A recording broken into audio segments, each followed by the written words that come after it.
I'm sorry, I'm just getting everything set up currently. Give me a little bit.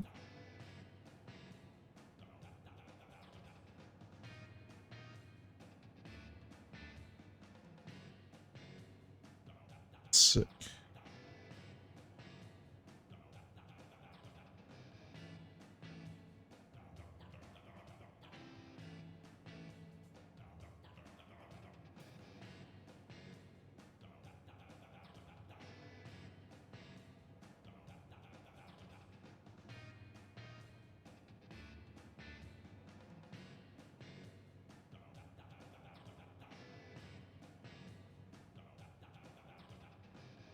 Alrighty.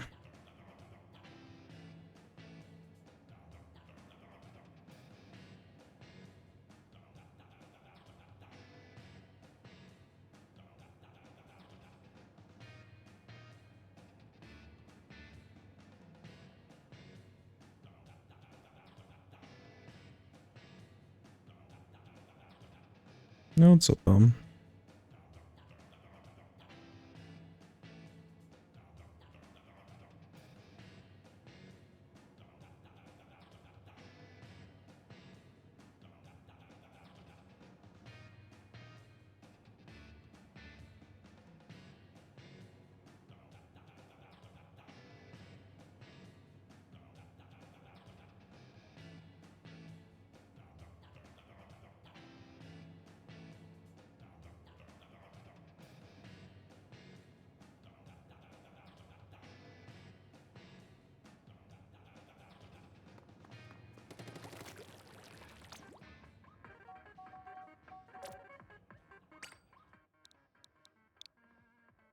Alright, I think we're clear for not having a patch this week, which means we should definitely get everything taken care of when it comes to replays.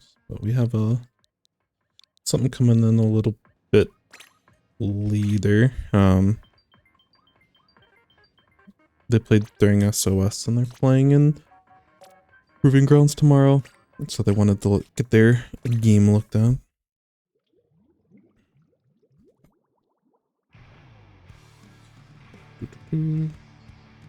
But this is, yeah, from SOS. I think they said this was during, I think it was just top 4, top 8. It was a Vaz. Welcome in, welcome in. How have you been? Okay.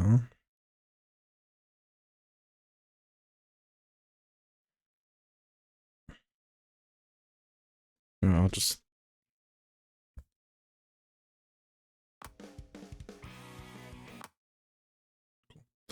Yeah, I'll just go with the name that's in the, on the stream. Washing machine.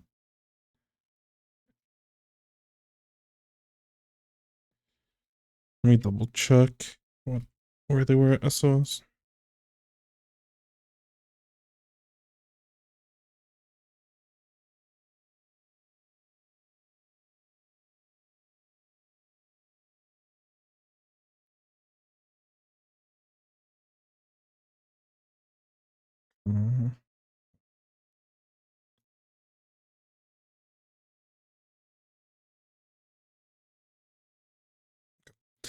So yeah, this was top Stamper crying. What's up, Fizzy? This was top 4 yesterday.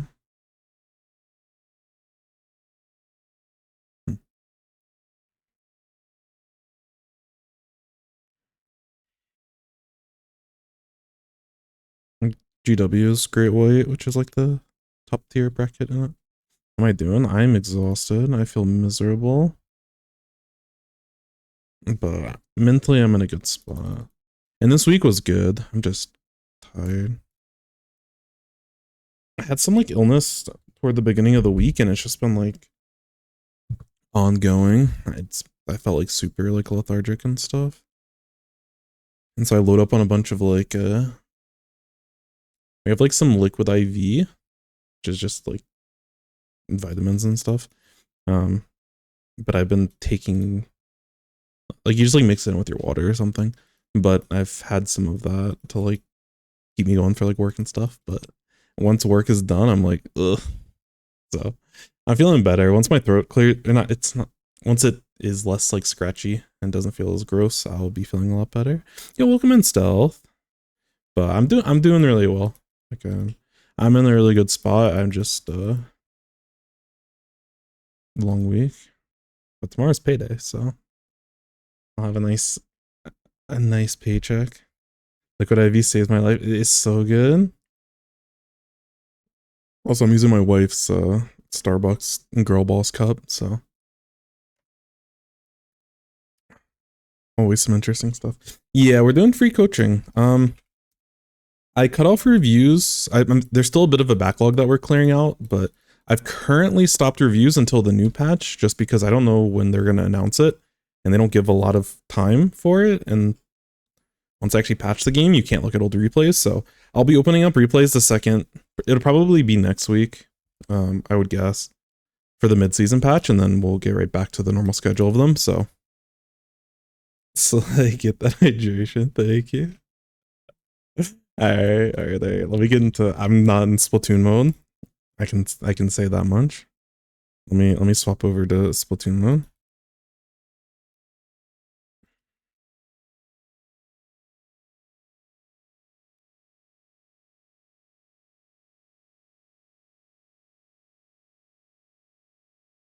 No, they haven't dropped out.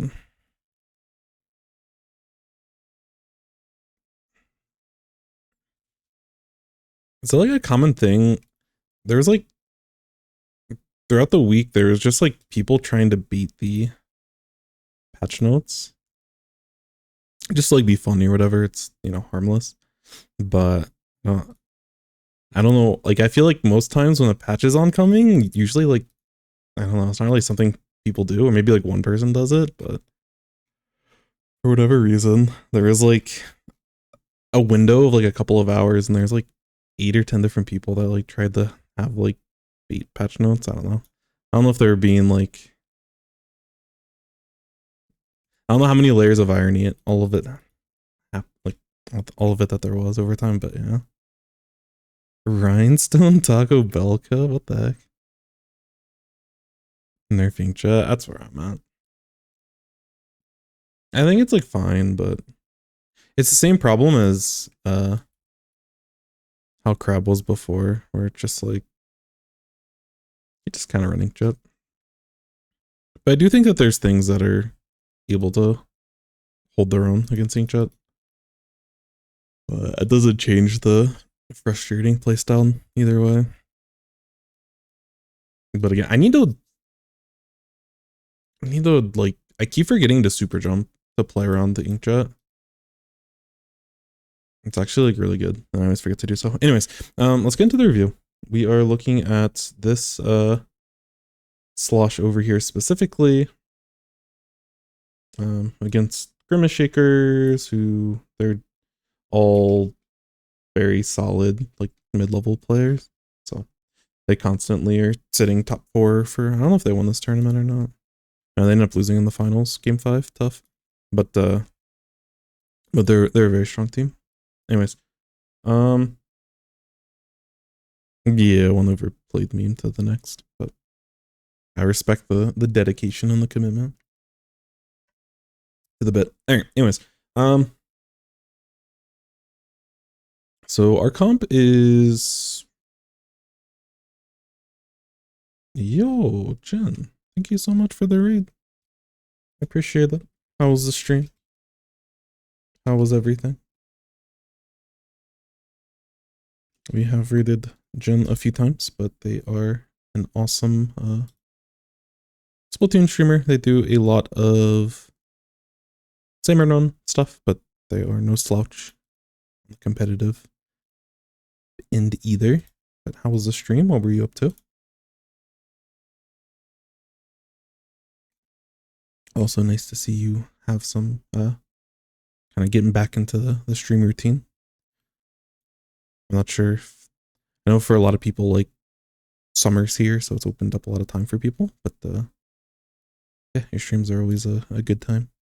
And I always say it, but the Samurott community has like the best chats.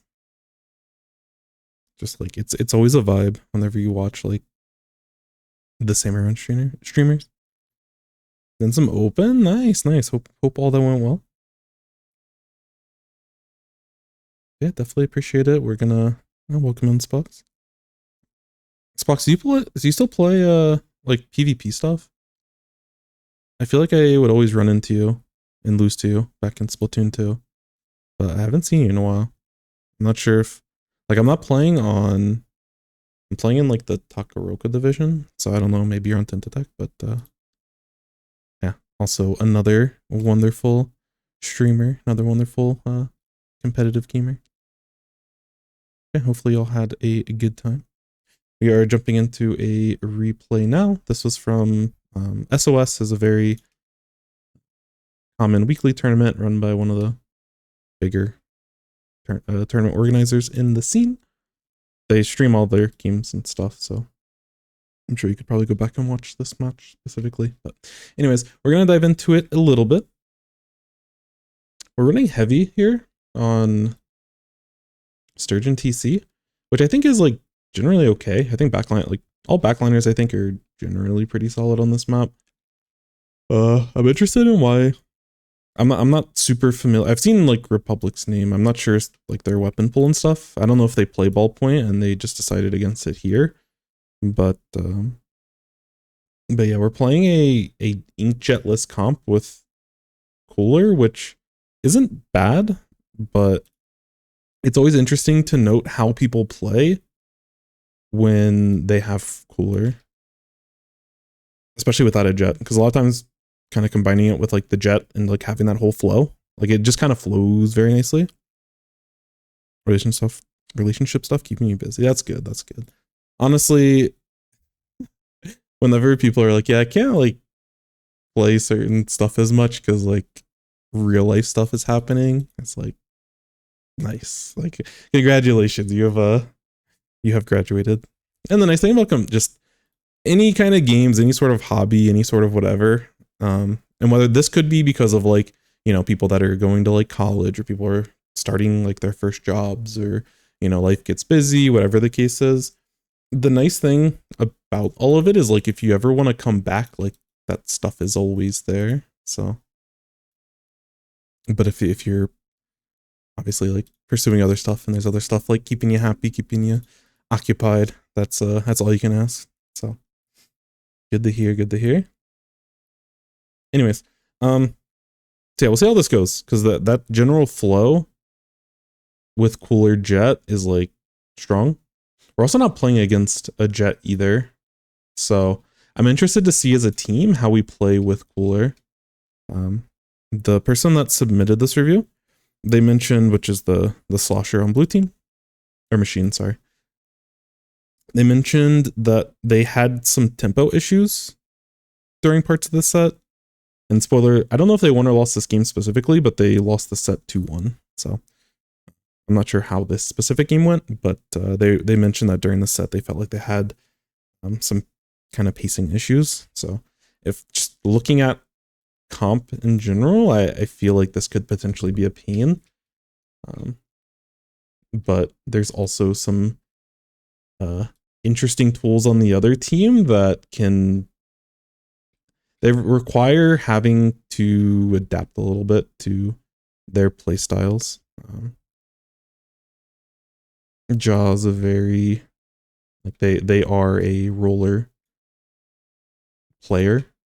So you have to like, it's similar to playing like Jeff Sploosh, for example, where it's like they have like they've mastered the weapon to a certain degree where you have to play a very specific way against them. So again, just looking at comps alone, I'm gonna guess that the Cooler is actually going to make this a little bit more awkward for us. This map mode is also just very awkward as a whole, especially when we lose control. But we do have nice like long range tools. We have like a machine to go over ledges, so there's definitely ways for us to be able to break out. But because this is, Cozy Karma, thank you for the follow, I appreciate it. Appreciate it. Hope you're doing well. But we have, because we're playing double, what's it called? Double, I cannot think of the name of the little indicator thing.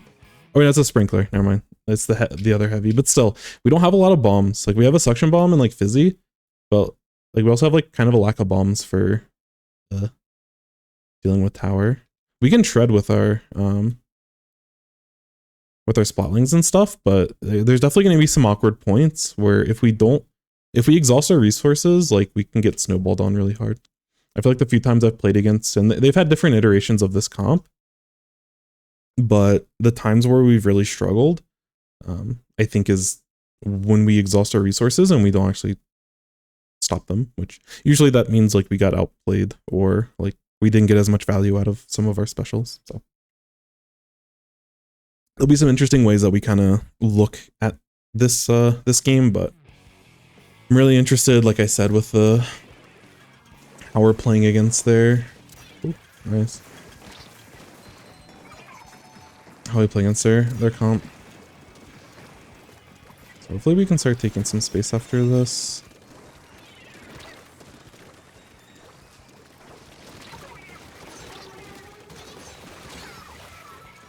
Almost got the second trade. Okay, I'm gonna just watch this from an overhead view. A lot went on. As a splash player in games, like it's very common for me to want to get on top of Great, which is I think what the enemy team does, is to get a crab somewhere over here. Either playing from the left Great or playing from like top of snipe. Up here.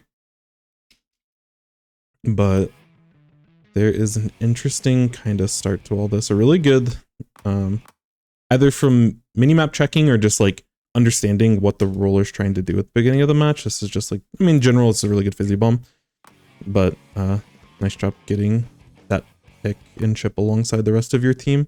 Like I like the way that y'all approach your opening in order to kind of shut that down. And at this point, y'all are kind of stuck a little bit because of this crab. I would have liked to see y'all move a little bit more. Wait, how did we get the pick on the... I didn't even see us get the pick on the stamper. So where is the stamper? Oh, they must have been in this jumbled mess. But yeah, when they're 2 down, this is like an opportunity for us to move forward.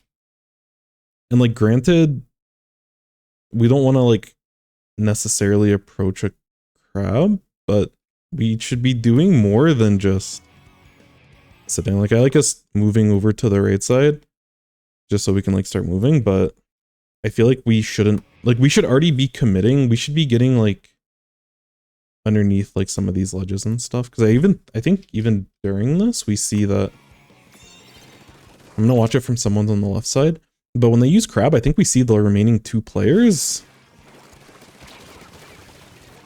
Like we should already be like moving forward. Like this person can't really move forward, but like people on the right side can probably like start to hold forward. But over time, I'm pretty sure we see, yeah, like we see the fizzy bomb coming from snipe. So like we know that they're over here. There's a chance that they could be like down here, but we can't give crab the value of like suppressing 4 of us in a 4v2, you know? Like it's a little bit hard to navigate, but like when they're looking over here, like there's more that we can do in terms of approaching. And I don't like that both of us are kind of slowed down from all of this, whether we actually like are able to move forward or if we're painting forward. There's different ways that you can approach that, but I feel like that crab got like crazy value because we didn't really have any paint to move forward, so it limited the options and it made it easy for the enemy team to start kind of trading down on us. But either way, we do get our cooler value. We're able to continue to trade. Now we should be able to start taking spinner, and yeah, we should have a nice push here. Again, I want to look to see what we're doing as like the rest of the team, because I'm gonna watch this at a certain point. We'll watch this again from full team perspective. But like your teammates are fighting, which like you're giving jumps, or we not jump. Okay. All right, yeah, there's a lot of stuff happening here. Let's start breaking it down a little bit. So the first thing I want to mention is that I think once we are able to start taking spinner and stuff like this, we need to be like progressing to the next part of the map.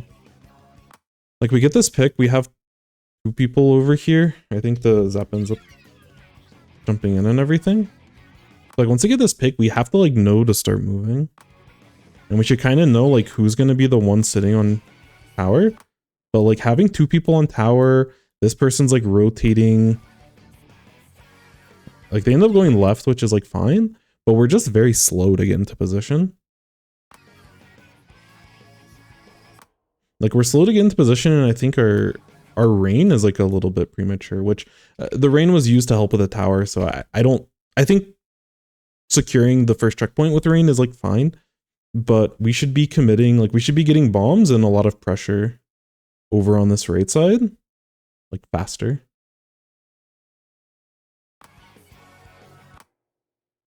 That's one of the things with our comp that like we lose a lot of value in mid, and it allows for this roller to get through because we didn't push through and we didn't get paint in this area. If we were able to move forward faster and either like bully them over here, then I think we're in a lot stronger of a position. But we had like a small window to get paint into their hit or to take their window, and we didn't do either. Like if we were already moving forward and we're cutting off all of their paint options here, honestly, I don't think that especially just getting like 2 down, I don't think that our Nautilus needs to like rotate all the way. Like this just takes so long. I'd rather them play with like the Zap over here or something. Like we can get a I cannot think of the name of them. I can't think of the name of the like the sub weapon for Nautilus. My brain is fried. Point sensor. How did I not remember that? All right, yeah. Like we could have thrown a point sensor and like checked for this angle here. We could have got a bomb over here, and like we just kind of push this area. You know, Nautilus can sit here. Nautilus can get up on top of Great. There's a lot of great ways for us to like play this. But we need to be committing, and we need to like start taking control. This window is like part of why we have this missed opportunity. And again, if we get the point sensor over here, we can like, I think we beat the splash over here if we move immediately.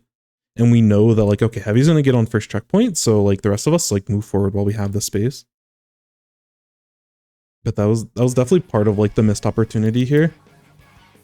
And then, you know, really good play from their roller, mask their drop a little bit using the sponge, and then just taking the open space that exists over here. And that's one of the, again, I think this Booyah Bomb is good if we're already in position over here.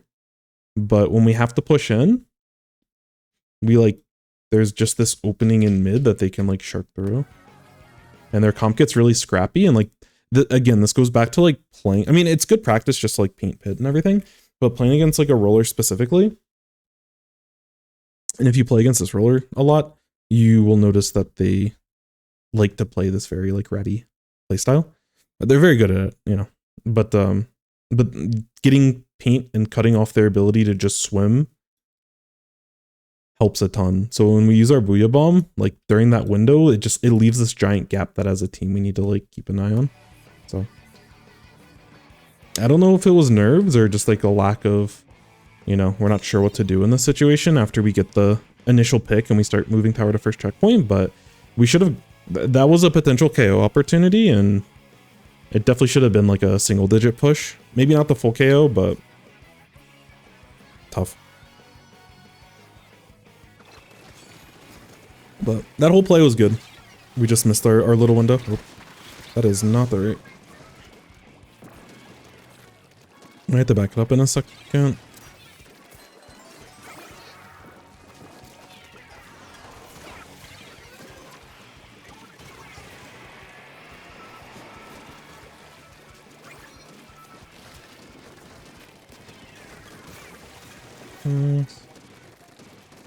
Looks like we should be able to hold lead here. Whoa. Nice. Okay.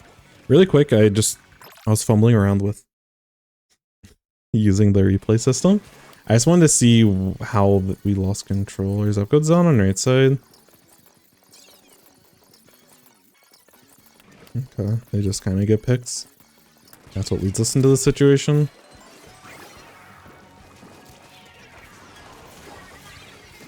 Oh. Gotcha. Alright.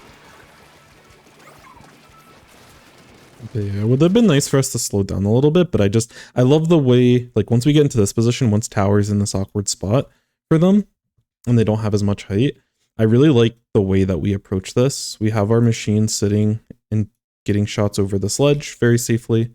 We almost got initially, and make sure that we're careful about this roller, but we back up in time and are able to survive it, and then once they drop down, this crossfire from the Nautilus is really, really, really good. So I love this setup that y'all have to stop the tower. You know where they're commonly gonna sit, you know how they're gonna play this, and we kind of clean up pretty fast. So definitely good stuff there. But again, we just wiped the enemy team. We need to be taking, like, I don't want us to all be in mid right now. We should already be on their snipe. We should be looking to potentially push them.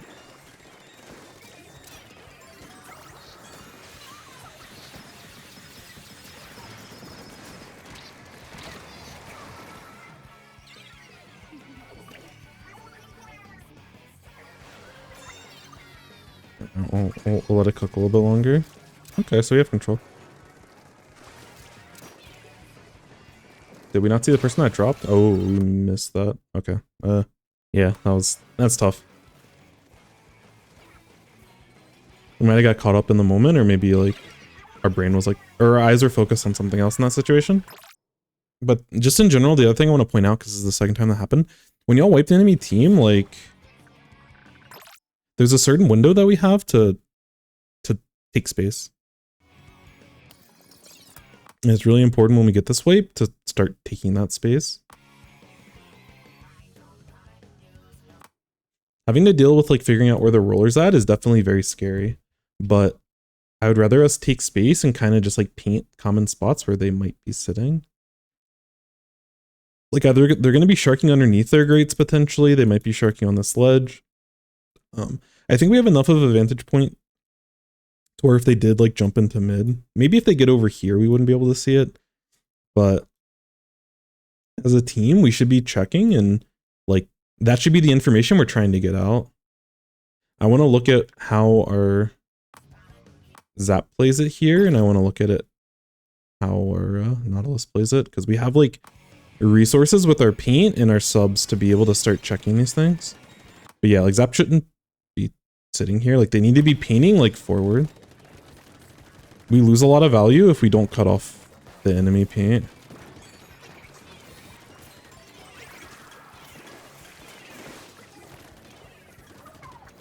And like we get this rain and stuff, we're just not sure where they're at. Like we should know that they're somewhere underneath us. And we need to be a little bit more mindful. But yeah, when we get those wipes and stuff, like in our head, I think we should already know like what we're trying to do. Like I'm sure y'all are doing a fine job of like coordinating specials and everything. But like as a team, we need to understand like what the scary thing is, what the problem is. And them getting Ninja Squid, almost certainly. Yeah. That's a good call though. Yeah, and that's why like we have to be very quick with how we play it, because we need to get that information. It makes us push so much easier when we have that information. And again, in our spot here, you know, I'm not going to overly analyze it, but like we saw the Stamper drop. Yeah, like we see this. I don't know how we like in this spot we just immediately collapse on this person. Like we drop left side and this person's pinched.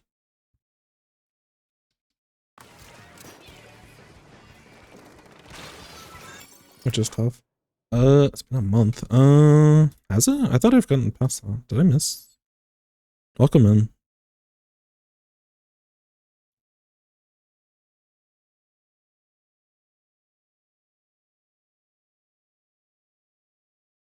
Cause what's your name on Discord?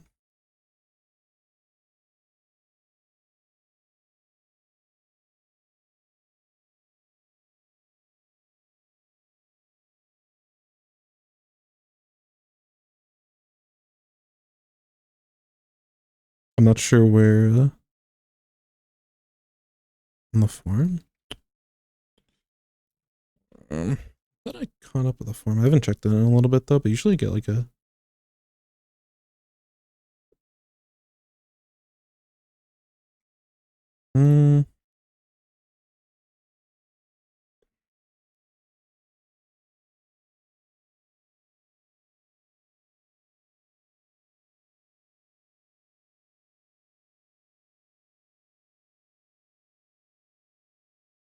I can check after this. I thought I went through form stuff at some point, but maybe I didn't.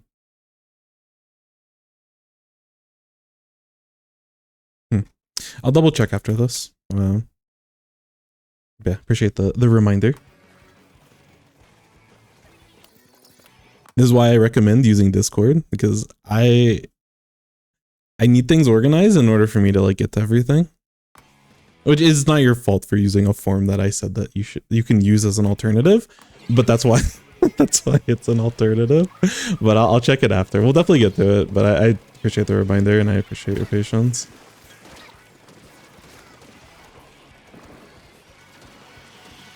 It's just so much easier to communicate everything with people through Discord versus like a Google form. But I need to get better with it. I thought I went through it, but maybe not.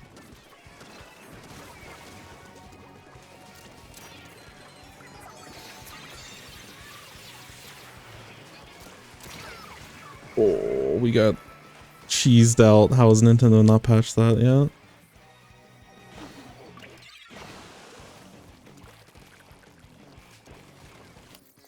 Yeah, it feels like when we have like little openings, when we have numbers advantage, we're just slow to be able to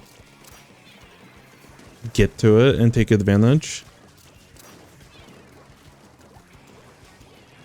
And I feel like we should be doing a better job of fighting for space. Like we're giving up so much space in this kind of scenario, which is like okay because we can still hold lead and like fight when towers down in this area. But I'm concerned that we're just giving up a ton of, because giving up a ton of space means that you're giving up a ton of paint, and it can be hard to find where the roller is. And now like we have to deal with this roller and deal with like a time sensitive tower, which puts us in a really awkward spot, especially since roller's able to get their special down. But it looks like we're probably able to hold. I mean, y'all do a good job of navigating through it, but I think you,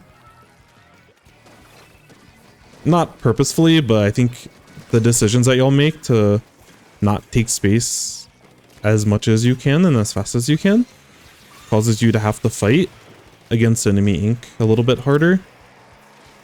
And when you fight against the enemy team, like yes, you want to build specials and stuff, but we need to be like moving forward faster to get into spots where we can clear out paint so that roller isn't getting past us.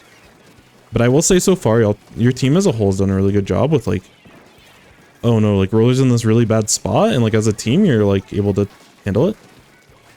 But we shouldn't be getting in those spots in the first place. We should be getting more off of our wipes.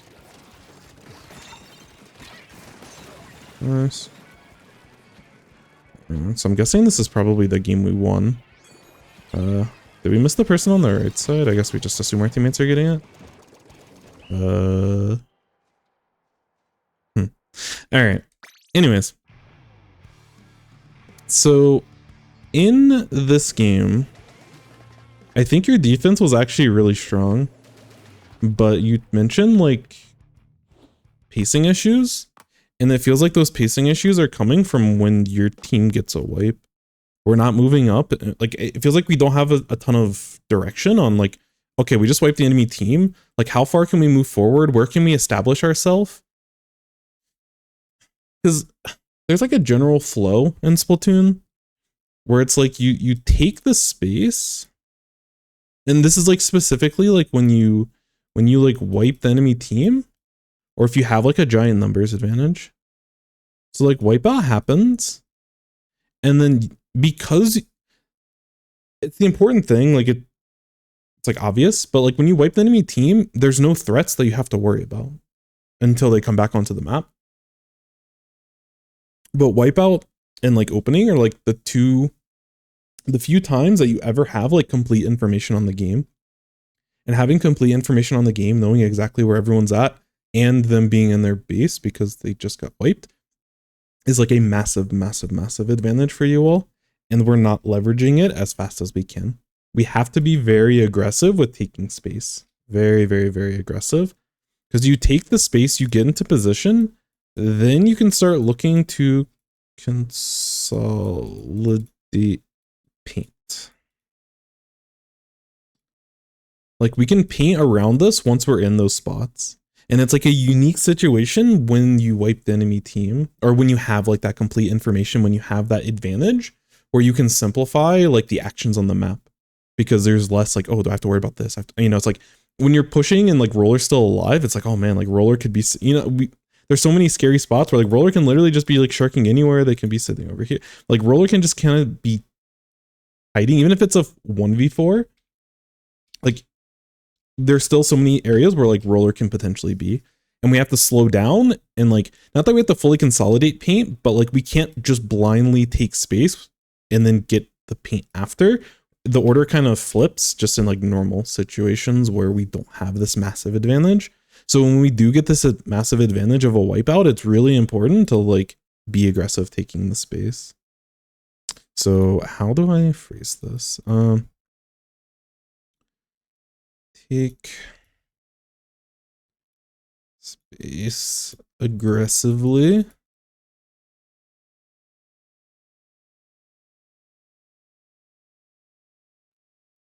I'm going to say in general with like complete information.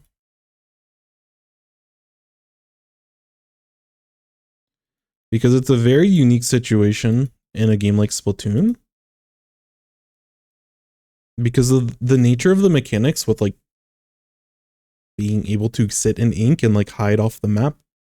Yes, there are audio cues and little things that you can use to help find people that are sitting in ink, but like, I mean, it's a thing in a lot of times in like just all sorts of games, but both teams, like there's a lot of different wars that are happening. Is like there's a numbers, like there's a war of like 4 players versus 4 players. In Splatoon, there's like a war of attrition when it comes to like painting the map. And you have like, outside of just doing the objective and pushing the tower and splatting the enemy team, you have to also take control of like paint and stuff. But in like almost every game, like I think chess is like different because you like both people can see all of the board, but all of the different, and I guess like fighting games as well are also like both people can see stuff. But like when I played card games, it's like especially important in card games. But like card games and like paint and stuff in Splatoon, and like if you play like RTSs and stuff, there's like Fog of War, or if you play other like strategic shooters like a Valorant or a CSGO or something, like hiding information of like where people are on the map is like super important. I guess that is kind of just like a general common like shooter thing, and MOBAs as well. But if you like trying to limit the amount of information that you give to the enemy team, this complete information, you want to hide as much as you can. Like you still want to, you still have to fight the enemy team, you still have to fight for paint and everything, and you have to give up, like you have to compromise the information that you give up in order to accomplish those things, which is part of the complexity of Splatoon of like managing all these things, and what makes for interesting weapons like a V-Roller, where it has like a very unique, I mean, a lot of rollers in general like have a very unique playstyle where they're like a lot of brushes, a lot of rollers, a lot of those like scary chaos weapons like a Luna Blaster. It's like they kind of feed off of you not having complete information. Paint in general is another thing. Like if you had the whole map painted your color, then you also like, you can check the minimap and very quickly figure out like where everyone on the enemy team is. So it's like, it's a really important, like I'm kind of going over it quite a bit and reiterating, but it's like, it's a very important point about Splatoon that you need to understand. You have to think about it in your own way, and like, how can I, how can I not show my hand and show all of our information. Like, how can I conceal my information on my team when I'm just playing the game and moving around the map and painting and doing whatever? So that because the more information the enemy team has on you, the more they can simplify the match. There's less scary threats that might potentially like surprise you when you are able to simplify the match and you have more and more information that the enemy team is like trying to do stuff. As a Ninja Squid roller, I will 100% sneak shark through any available ink to pick people off. Always take space when you can. If there's a Ninja Squid roller, you'll hit your life. Yeah, for sure. It's like everything is like a problem. But when you know they're off the map and you know that they're gonna spawn over here and you know that it takes them, you know, X amount of seconds to get back into the match and like be a threat, like that is a huge advantage that you have to jump on.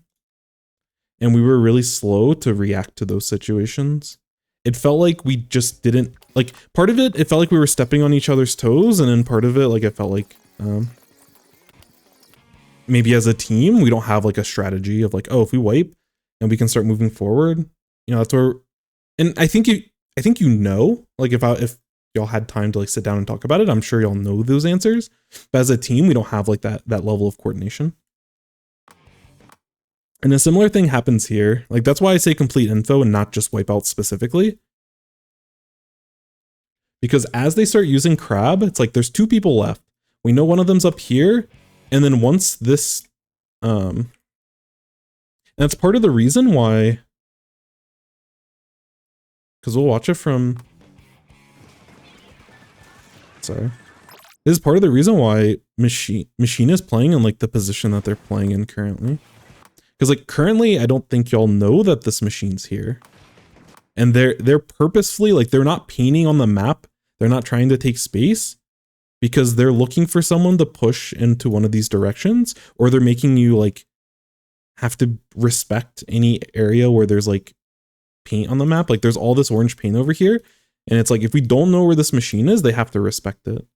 And so this is them playing this information game with you all. In the second that they at least throw this fizzy bomb, because y'all are kind of like sitting back and stuff. Oops, that's the wrong pen. But once I throw this fizzy bomb, like, y'all should, as a team, know, okay, they're both on snipe. We can start like, you know, getting this paint over here, getting this paint over here. We can start looking to potentially move forward and take advantage of like this information, or like take advantage of the situation. We have the info that we need. We know that where the enemy team is. Now we need to because we should be able to execute our game plan and mitigate a lot of the risks that we need to take, because we know both of them are up here and we have 4 people.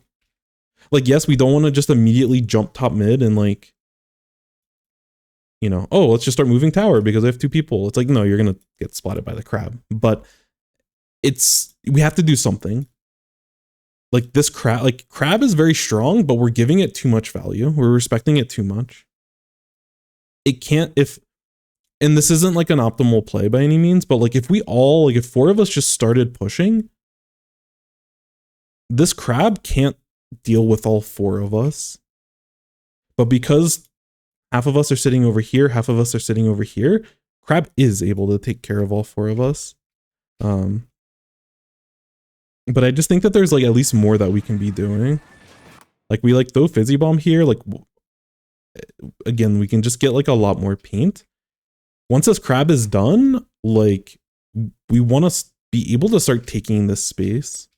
That's something that as a machine, we can do a really good job of. And because we have the information of where the last person on their team is, and they're all sitting here, that should let us know what's happening and like what they're trying to do. The other thing, when you take it like a step deeper of like, this is what you want to do. And obviously, again, I'm sure at points you're doing this, but as you continue to play like higher and higher, you know, like this is, y'all are obviously playing, like, y'all are playing to get to top 4 of Great White at an SOS. Like, that's really good. I've not been able to do that as a very big accomplishment. Obviously winning the weekly is like nice as well, but you know, y'all are no slouches.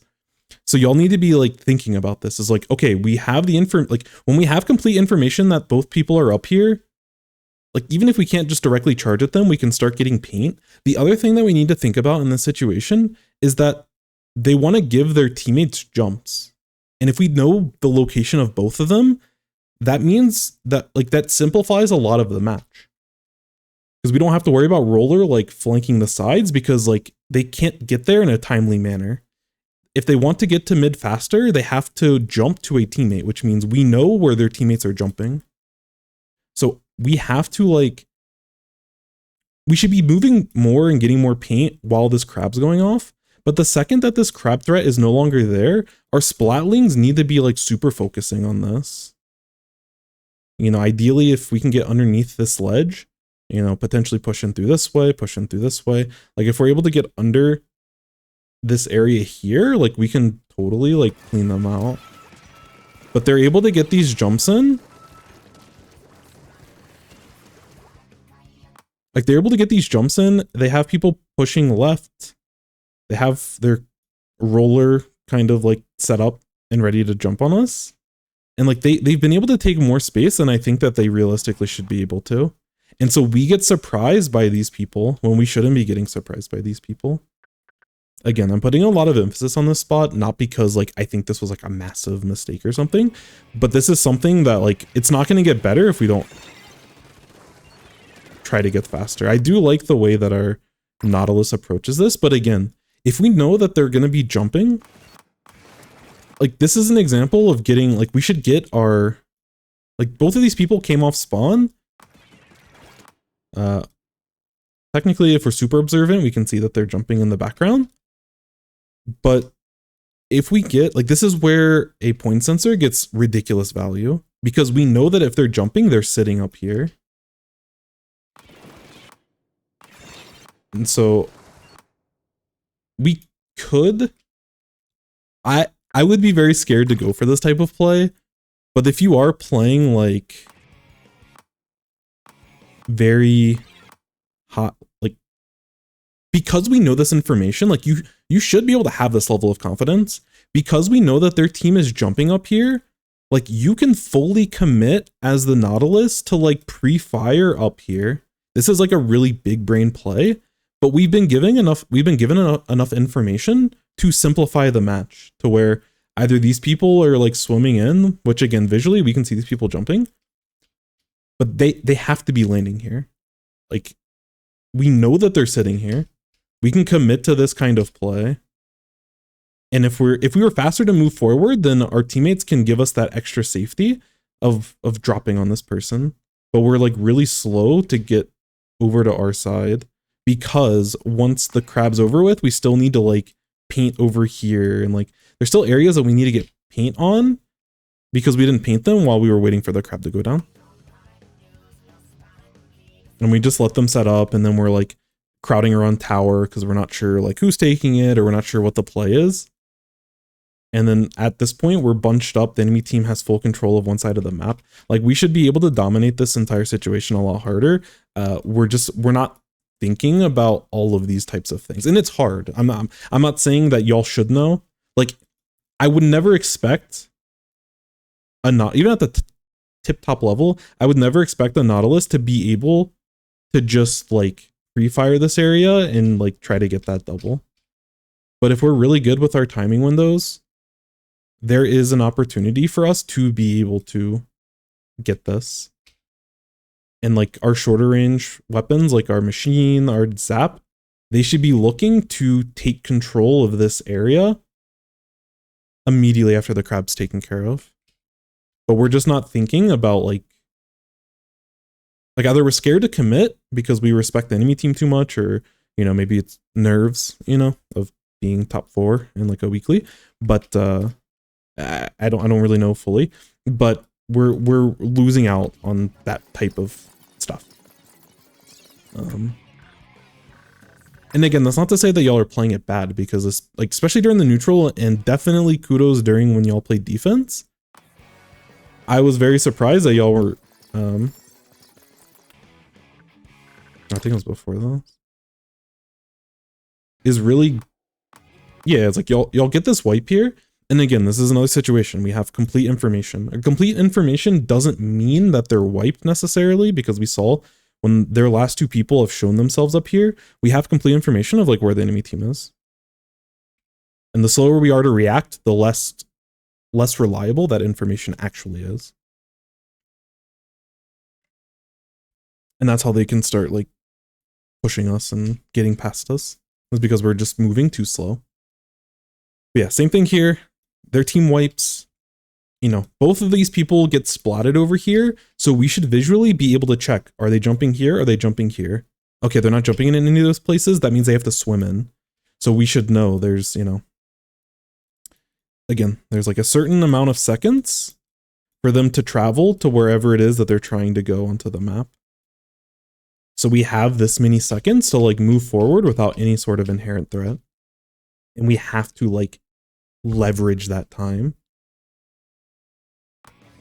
Realistically, we probably can, if we're like immediate, we probably can hold forward and beat them up to this place. And if I'm like a Zap or if I'm a sloshing machine that's sitting here, I have to be a little bit concerned about this Stamper. Because like if Stamper just drops all the way here, then like I'm fighting out in the open against the Stamper. I'm not going to win this fight. So we have to be, you know, we have to be careful about that risk a little bit. But we should visually be able to see who's dropping. And, you know, we try to be as fast as we can to take space.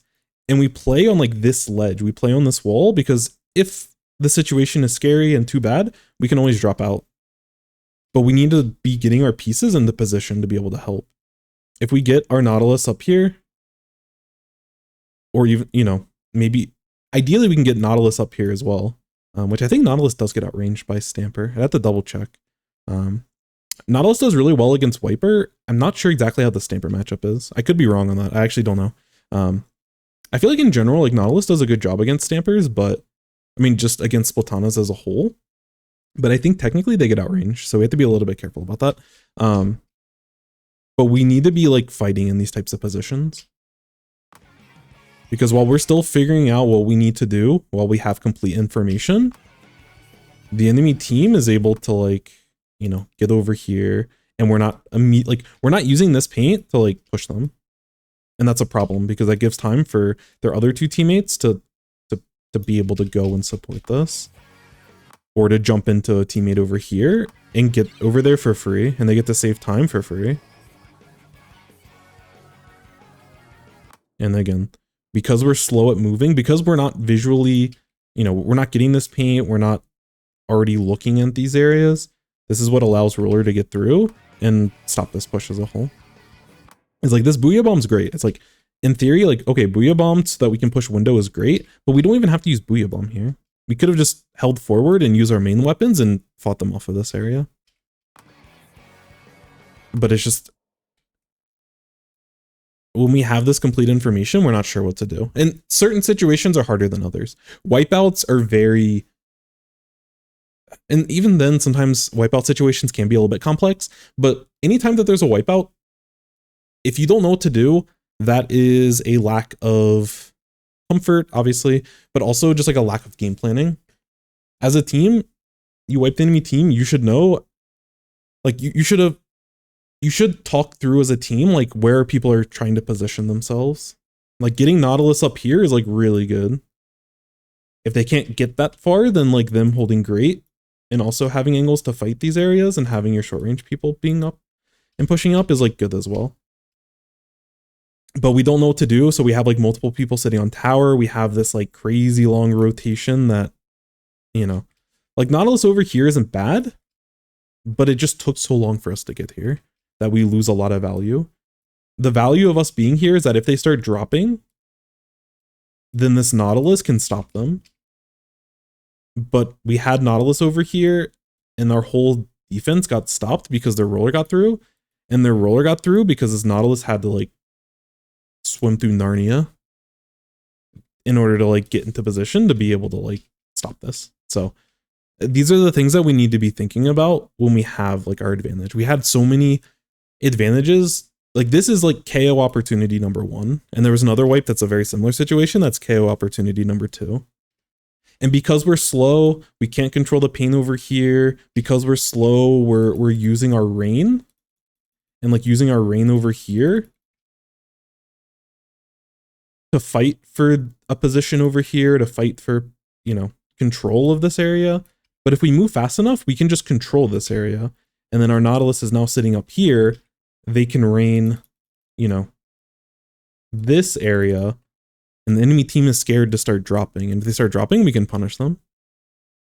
That is the missing link with all of this. Honestly, that's probably the only thing I'm going to mention just because I've gone so much over it. Like, it's really important to do that.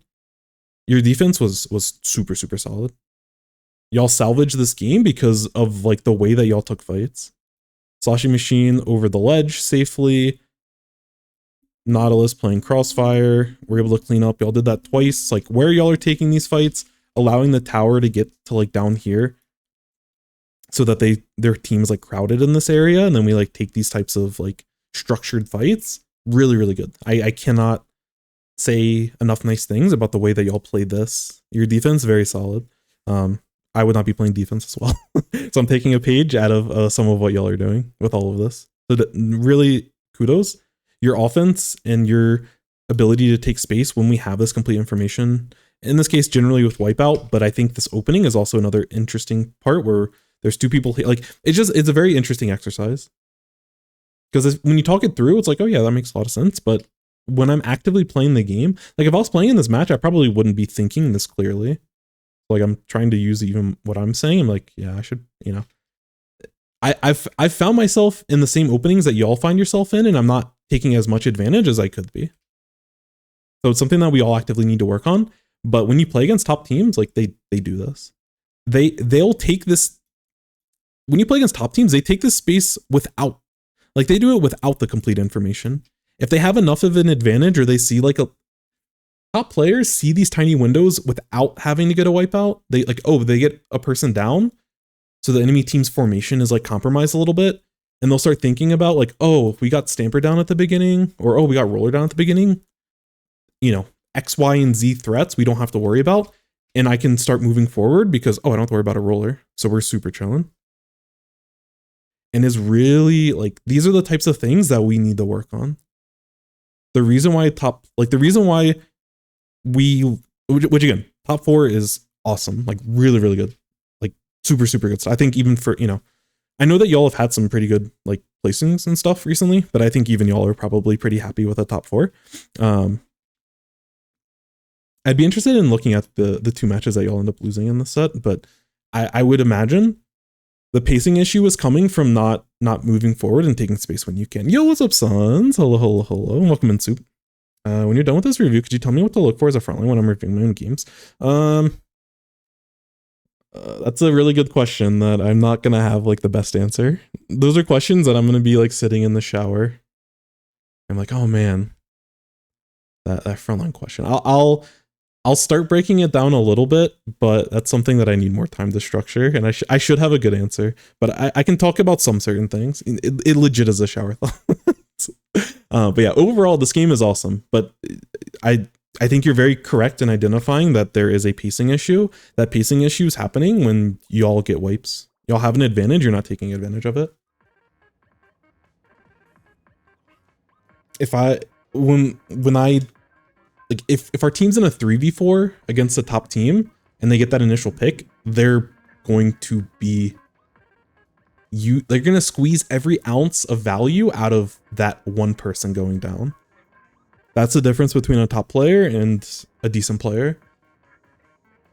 You know, and it's the same thing with low level. Like low level players, they just may not have a fully comprehensive game plan at all. And so they'll just, like, y'all are slow to react, but you know what you should be doing. You're just slow to do it.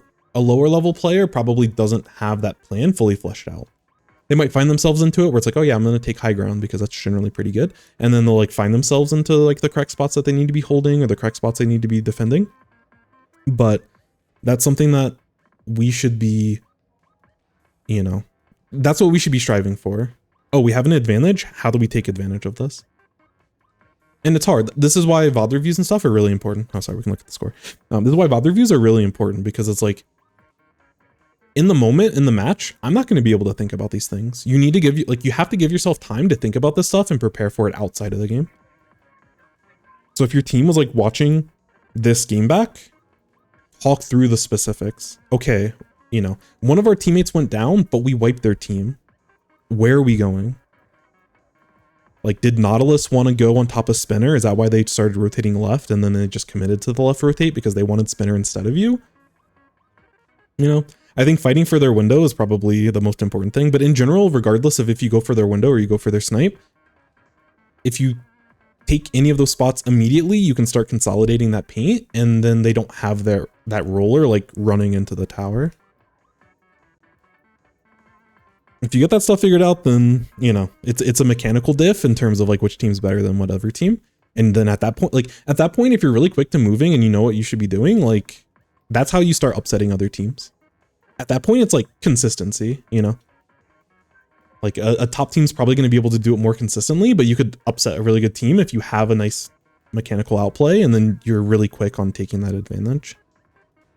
But the few times that we played against like a jackpot, or we played against like a flippa floppa, or we played against like the best teams in the West, we'll have like spots where we get a wipe or we have an advantage and we don't take as much advantage of it. And it just takes one time for like their frontliner to like get a pick and they are immediately crashing onto our side of the base. Obviously we're a little bit scared, a little bit panicked. We can't clean it up super fast. And then, or maybe someone gets picked because no one was there to even help them. And then at that point, they're already in your base. And then what do you do? You know, it's like at that point, you've kind of like lost because we're just too slow for stuff. But this is the biggest thing. I think kind of the parts I talked about, probably the most comprehensive that I can be currently. If you have specific questions about specific spots, let me know. But your goal every time that you get into a spot and you wipe the enemy team, that's like any of those spots and any of the scrims you do, any of the tournaments you do, anything that you play, that should be a conversation that your team is having. You know, in this specific match, in this specific mode, in this kind of situation. It doesn't have to be like this exact situation with all these variables, but just in general, you know, if your heavy's up, they're probably going to be the one that's sitting on the tower. Your faster weapons are probably going to frontline, and that Nautilus should probably be supporting them in one way or another. You know, you don't have to go through tens of thousands of scenarios that can happen at any given moment on Sturgeon TC, but we should have a general game plan of like where we're trying to go. It seemed like we were stepping on each other's toes in terms of who's taking tower. We were stepping on each other's toes in terms of who's taking spinner, or even if we need to take spinner. But it looks like two of y'all were trying to get there. I think we were unsure of like who wants to go to window. How do we approach window? How do we push it? And then that's where you can start min-maxing like weapon ranges. That's where you can start min-maxing usage out of your sub weapons. You know, that's where suction bomb can get a lot of value. That's where point sensor can get a ton of value. Like point sensor, you could have marked all four of them immediately after the crab if you had enough time to like think through that opening, which again, in the moment, I don't blame you for doing that, but that's something that you should be actively working on. But yeah, nice stats. These are very clean. But again, y'all were definitely very close to losing this game. But again, your defense was super, super, super strong. So kudos. That's the scary thing about playing V-Roller with like a bubble and stuff. Like if you're very disciplined to play around it, which y'all did a good job of doing that game, it's not too much of a threat. But if a bubble weapon like a, you know, V-Blaster or a bubble weapon like V-Roller like gets into those positions, if you don't play it well, like a lot of times that's how games can just unravel. It's like we don't have a good answer to all of that.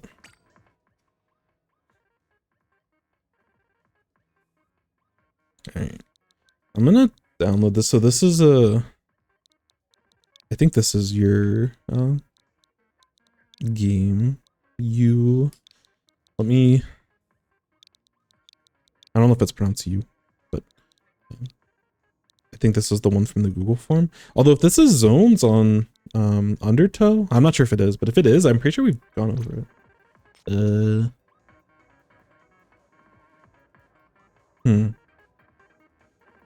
Maybe I haven't, maybe that's why I didn't go over it. So I thought when we initially went through it, I thought that there was some issue. But this is the problem with the form, is like I have a hard time I don't like message people on Twitch. I feel like if someone messaged me on Twitch, I would like never be able to respond to it. But I don't like have a good way of contacting. That's why I like the structured nature of Discord, because if there's an issue like this, then I can be like, oh, yeah, there's a problem with the code, and then you can submit it, and then your place in line is like good to go. But yeah, I think this code specifically is maybe this was what it was. I think I reviewed one of your codes before. I think it was I don't know if it was Zones, but I thought it was an Undertow game. Could be wrong. But yeah, whatever code is in the form, I'm unable to currently. I'll give 2 attempts to try to fix any potential issues. I'll say that this is maybe a 0. Yeah. So, yeah, if you can update the code, again, I apologize for you having to wait, but that's the one problem with the forum sometimes. Like, I get emails when someone submits something, but if there's like any sort of issue, it's really hard for me to resolve. But I do apologize. If you do have like another review code, or if you can update the review that you submitted, I would, you know, I would like to get that fixed so that we can get your review in. But I am unable to do so currently. Anyways, but yeah, take your time on that. You have until the patch to do that. Or I mean, if you get something later on in the patch, like, you know, I've seen you enough in the chat. I know that like I have a small enough community that like I will remember the situation, and if you submit something, I can kind of bump you to the front. You know, even if it is next patch or in a couple weeks or something. If I see you submit a review, it's like, oh yeah, there was that whole issue. Like, I'm fine bumping you up in that kind of situation, but I just need like a proper review code. Who you talking to? There was someone in chat earlier. They've come in a couple of times, and we haven't been able to resolve this issue. Yeah, thank you. No, you're good. You're good, Soup. All right. I guess really quickly, I'll try to compose some thoughts of like what your question. I think your question's really good. I don't think I'm going to give it the justice that I should.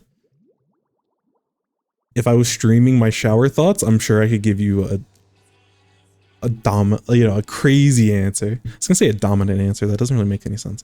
I would probably give you some good answers. However, I don't think I'm gonna give you the best answer. But let me at least attempt. So the question that you had was, me when I'm trying to pull the chat up. Sorry, there's like windows I'm juggling through, and also catch up with chat real quick. But talking about reviewing games as a frontliner. Reviewing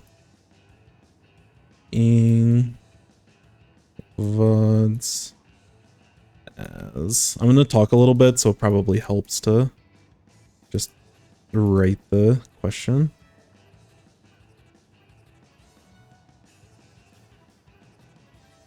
Thinking. Oh, what, I just put topic. If y'all want to give some feedback as well, I would appreciate it. We're going to talk a little bit about this real quick. Considering comps. Oh yeah, I guess that's the first thing. Yeah, you bring up a good point, Sons. I'm assuming that you're talking about it through like just a solo queue environment, but if it's not, if you are in a team comp, there are some additional pieces to it, but let me catch up with chat and then we'll jump into it. Solo queue. Okay, cool. Thank you for the answer. Right, let me just catch up real quick. Just make sure I didn't miss anything. I don't realize how many of these people I play against till I see them in tournament. Yeah, no, it's cool. There's a lot of people I'll see in solo queue, and like, people do not have consistent names. There'll be people in like +2. Like, there's so many like high level EU players that I don't know are high level EU players because I barely ever see them. But I'll review or I'll watch like a tournament or I'll watch like high level scrims where they're in there. I'm like, yeah, that person was pretty good in solo queue, but I didn't actually know that they were like a competitive player even. So no, I get that as well, and I have probably a better grasp on a lot of the competitive stuff. Bad team knowledge. I mean, to be fair, there's only a handful of teams that like actually properly, what am I trying to say? That properly like market themselves basically. So you're not alone on that. Okay, I think that was it. link Splatoon directly to the brain so he can stream shower thoughts. Maybe in time. When the technology is here, I will be the first to jump onto it. Holy wall of text is good though. I like wall of text. You're in the right place. I'll say something instantly to pay attention to where your team is as a front line. Usually in the front, your teammates, it's easy to lose track of. Yes. Try and push in when no teammate can help you. Go into a top-down view, study your desk, and see if you move too fast. Yeah, that is a nice segue for me to start talking about the topic. Number one frontliner tip, yeah, for sure. So yeah, coordinating as a frontliner, the farther back that you are, the easier it is to coordinate. Some of this goes back to, let me just go to a random solo queue game. Holy losses. Holy me playing bucket. We'll take a random game. I don't know how to play TC, so we're not gonna talk. We'll talk a Rainmaker. Rainmaker Museum sounds cooler. So we'll use this game as an example, and there's a bunch of random solo queue weapons that kind of help with this. But yes, being able to coordinate with your team is really important. Part of it is like you can use map checking, you can like visually look around the map and like see where your teammates are to make that decision. Rebucket personally. It's just an important piece of the meta that I need to do. Stop hearing this garbage song. That's a good point. Let me just mute this.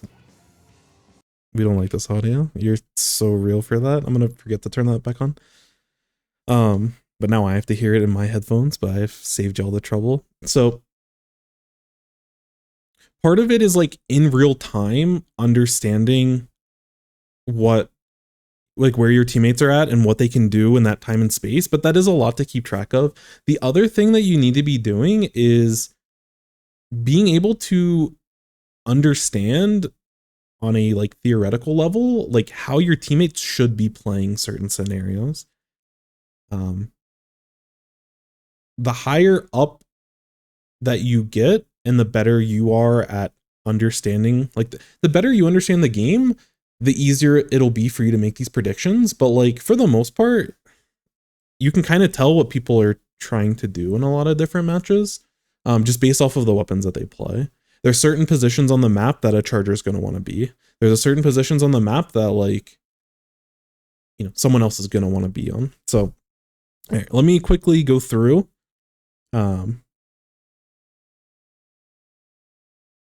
Again, just very high level theoretical with this type of situation.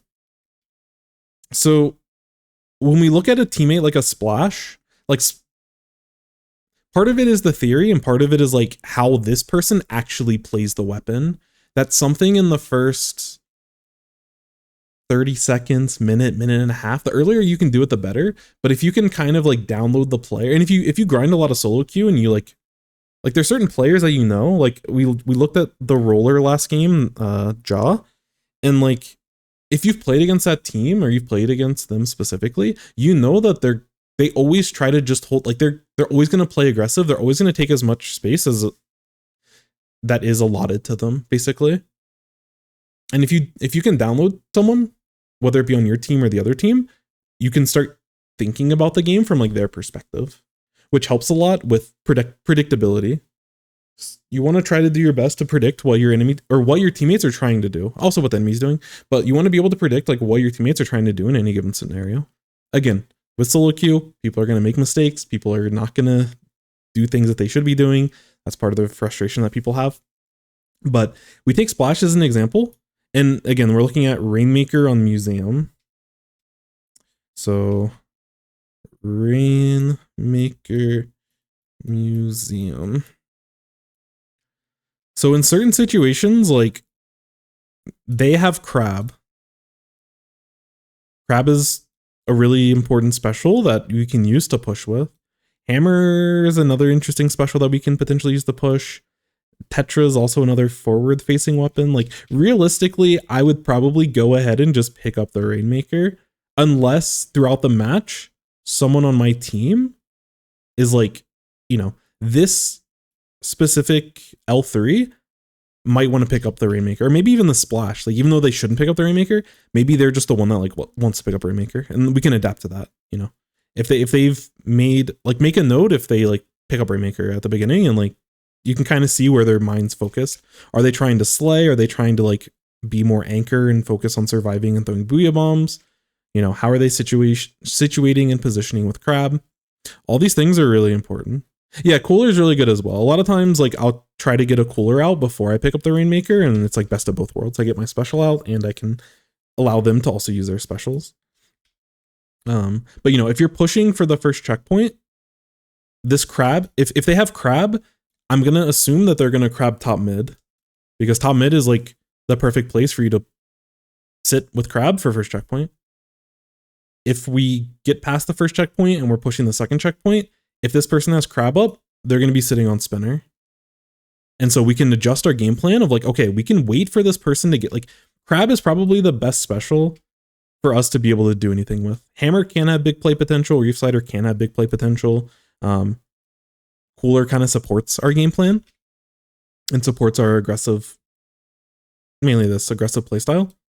But, you know, a lot of times in Rainmaker Museum, just looking at our comp, I'm looking at using Crab to push with. And so I should know like when they're doing it. I can start looking at the UI on top of the map.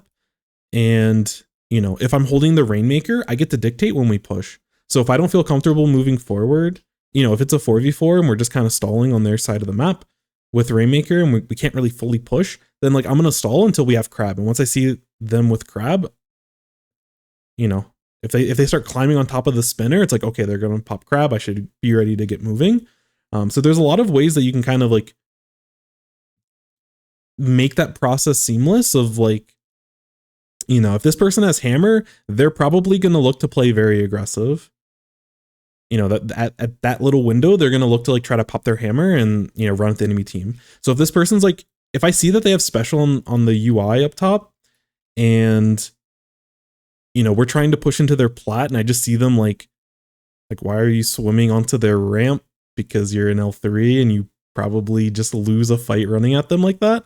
Then it's like, oh yeah, they're probably going to go use their Hammer and like look for that type of play. So like as a, you know, so as a frontliner, how do I support this Hammer? How do I support this Crab? How do I support a Reef Slider? It's like, I have a Fizzy Bomb. I can throw a Fizzy Bomb, cut off certain angles. If, you know, I can cut off angles and allow them to get picks. I can throw a Fizzy Bomb in front to give them a little bit of space before they actually use Hammer so they can get off the Hammer successfully. You know, like there's a lot of different ways that we can complement it. When this person goes in with Hammer or this person uses Crab or this person goes in with Reef Slider, that should be an indication for me. I can probably take space. I can probably move forward. And that should be an opportunity for me to be able to move forward. So understanding like how we can complement what our teammates are trying to do. And at a very fundamental level, as you get better as a player, you should be able to see any weapon on your team. You should be able to see and have a very rough, like, you know, elevator pitch type, very quick summary of like what they're trying to accomplish this game. And most times it'll generally add up. Being able to adapt is probably the most important thing in solo queue. So like, you know, your theory is going to change as we get more information on our teammates and the game state and everything. But that's one thing that you can do outside of like solo queue to help with that, is just understand, how does my weapon that I'm playing, how does that pair with Splash as a main weapon? How does that pair with its burst bombs? You know, Fizzy Bomb and burst bomb is a lot of chip. I think this has burst bomb as well, right? So it's like we have 2 burst bombs and we have a Fizzy Bomb. So now we can start looking, okay, we have 3 sub weapons that do a lot of chip. Tetra as a weapon loves chip because it can't kill very well by itself, but if you can get damage so that it's, instead of Tetra having to shoot 4 shots to get the splat, if you can do enough chip damage so that they only have to hit 1 shot or 2 shots, like they will love you forever. So then you can start thinking about, okay, let me try to get my Fizzy Bomb, my chip damage, either me moving forward or me throwing a Fizzy Bomb. Let me time that to when I think this Tetra is going to try to move in. So that, you know, when they're moving forward, they're looking to make a pick. I have my weapons ready. I have my resources ready to help them with that chip. Yo, Luna. Thank you so much for the raid. How was the stream? I know you've been playing a couple of different games recently. But yeah, how was the stream? How was things? Holy support. Holy unified raid messages. Thank you so much. Yo, Lily, hello, hello. Is it? I do not know how to. If I butcher your name, please correct me. I'm so sorry. Is it Petite Sakon? I'm not sure. I'm so sorry.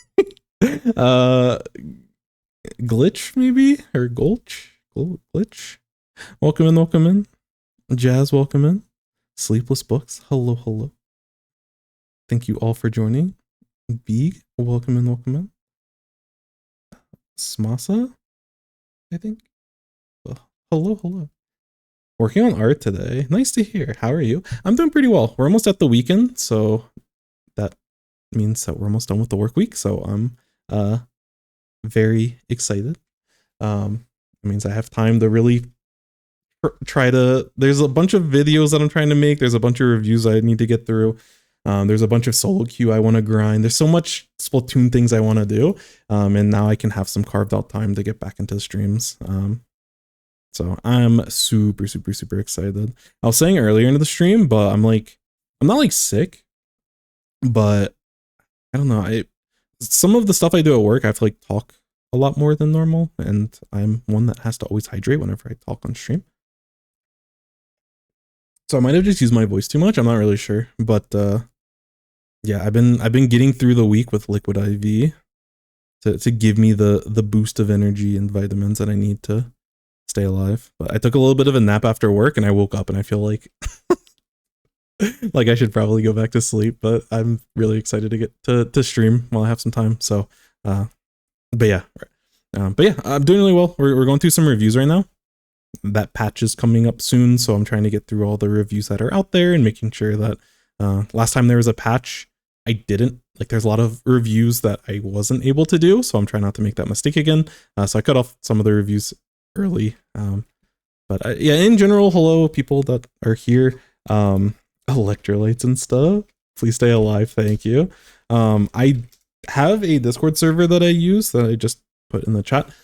That's what I use to manage the VOD reviews, but anyone can submit anything. Currently right now, like you can get into the server, but you can't submit a review. Once the new patch gets released, which totally will be next week, right? Whenever that comes back up, it's kind of first come, first serve. So at the beginning, there isn't going to be any wait time. So if you have, obviously you have to play a game from that new patch in order to get a review code for it. But if you are interested in getting a review of your gameplay, whether it be a scrim, whether it be solo queue, Anarchy, X battles, whatever the case is, we can kind of go through all of that.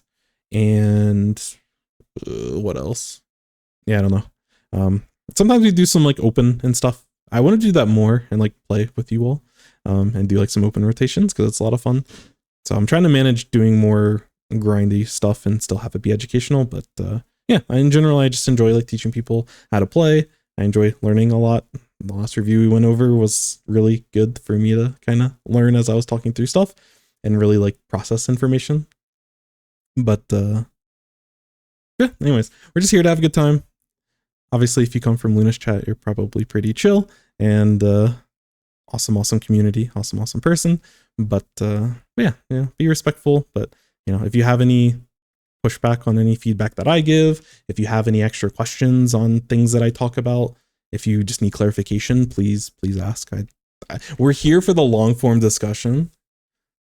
We talk about the game a lot more than we end up playing the game, which for me is very fun. But yeah, it's kind of the general vibe that we have here. Patch notes copium, that's what I'm saying. Oh yeah, Liquid IV is a drink mix, sorry. Yeah, it's just like I think like the World Health Organization or something uses it to like hydrate people that are like malnourished and stuff. Like in like more dire situations and everything. But yeah, it's just like if I had like emergency in the past. It's just one of those things where there's just like way too much vitamin C in it, and they throw some other vitamins and stuff. But it just kind of is a nice wake you up kind of thing. Yo, what's up, Trig? Hello, hello. Almost time to spectate low ink. I'm excited. I'm excited. Weekend almost here for sure. Oh, I got that right, Petite. Thank you so much. But yeah, welcome in everyone, and thank you so much for the follows. Y'all are so kind. Random challenges coming back soon. So close to gold. Yeah, we got it. We got it. We'll have to do some challenge stuff on stream. The hours are always weird, but you know. Sheldon kept giving me chargers during the random challenge. I'm ready to fight him for that. Hoping patch notes release next week. Yeah, I hope so. Should be earlier in the week. Yeah, you drink it with your mouth. Yeah, you just it mixes with water basically. Yeah, it's not an IV that you like. Yeah, poking you. No, you're fine though. I didn't know what liquid IV was until like my wife just like bought it randomly. Because sometimes I'm just like groggy in the morning. Specifically like when the weather changes, it's gotten really warm lately. Whenever it goes from warm to cold or cold to warm, I'm like sick for a week. So she likes to just get something to have in the house to like allow me to still exist for the day, to like get me through until my body's adjusted. So that's a totally valid question, because if I didn't just have them in the house recently, I wouldn't know what it was either. That's always the most fun thing. I always laugh at myself whenever I like just learn something and then I interact with someone, or I watch something on like, if someone like has a comment or something on social media, and they're like, hey, what is this thing? And then for a quick moment, I'm like, you fool, how do you not know what this thing is? Even though I literally just learned about it like that same week or like that same day or something. It's like once you have the information, it's like you feel so smart. You're like, how did people not know this? But I always have to laugh at myself because it's such a silly perspective to have. But you know, obviously I try to like help people and give good information. But I don't know why my brain works that way, but it's a funny perspective. It always makes me laugh because I laugh at myself whenever that happens. So whenever I get into a situation where I can actually articulate that thought, it makes me laugh even extra. Arrows, yeah. Sheldon gave some really weird weapons during the random challenge. I cannot lie. Hope they nerf Machine again. I like Machine, even when like the Machine and Splash meta, partially because I'm a Splash player, but yeah, is really good. I enjoy that meta. Obviously, anything gets stale after a while, but I kind of miss Machine being a dominant weapon. It's still very strong, obviously, but I don't mind playing against it. A streamer who has literal IV. Yeah, totally. I know, like, culturally, I think in some places, like, I want to say in South Korea, like, if people are, like, dehydrated, it's not uncommon. I could be wrong, so please correct me if someone knows.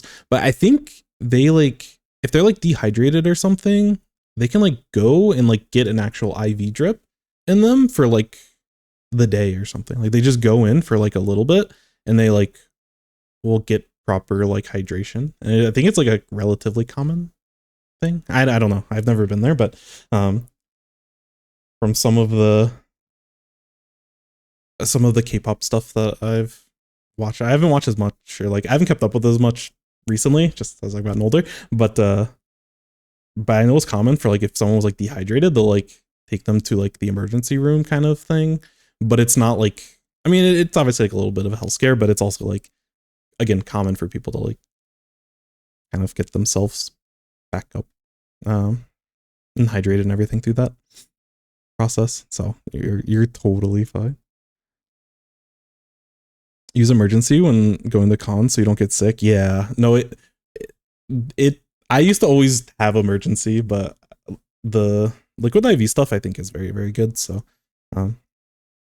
I'll probably continue to get that. But yeah, emergency was always the go-to for, exactly like you said, conventions or just any of the things where like, even if you're on like vacation or something and you're just like walking in out for the day, it just like, it gives me enough vitamins just like push through.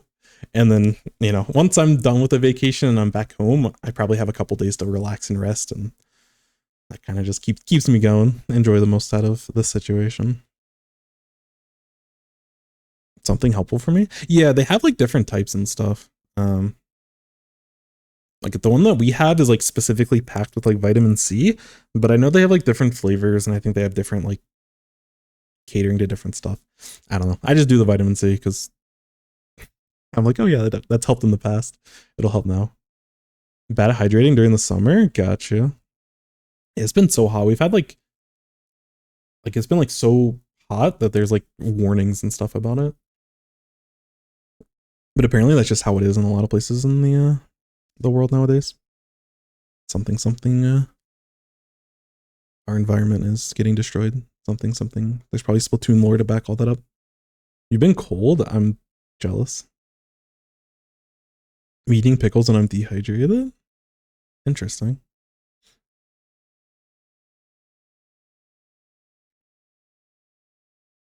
Sending you the heat.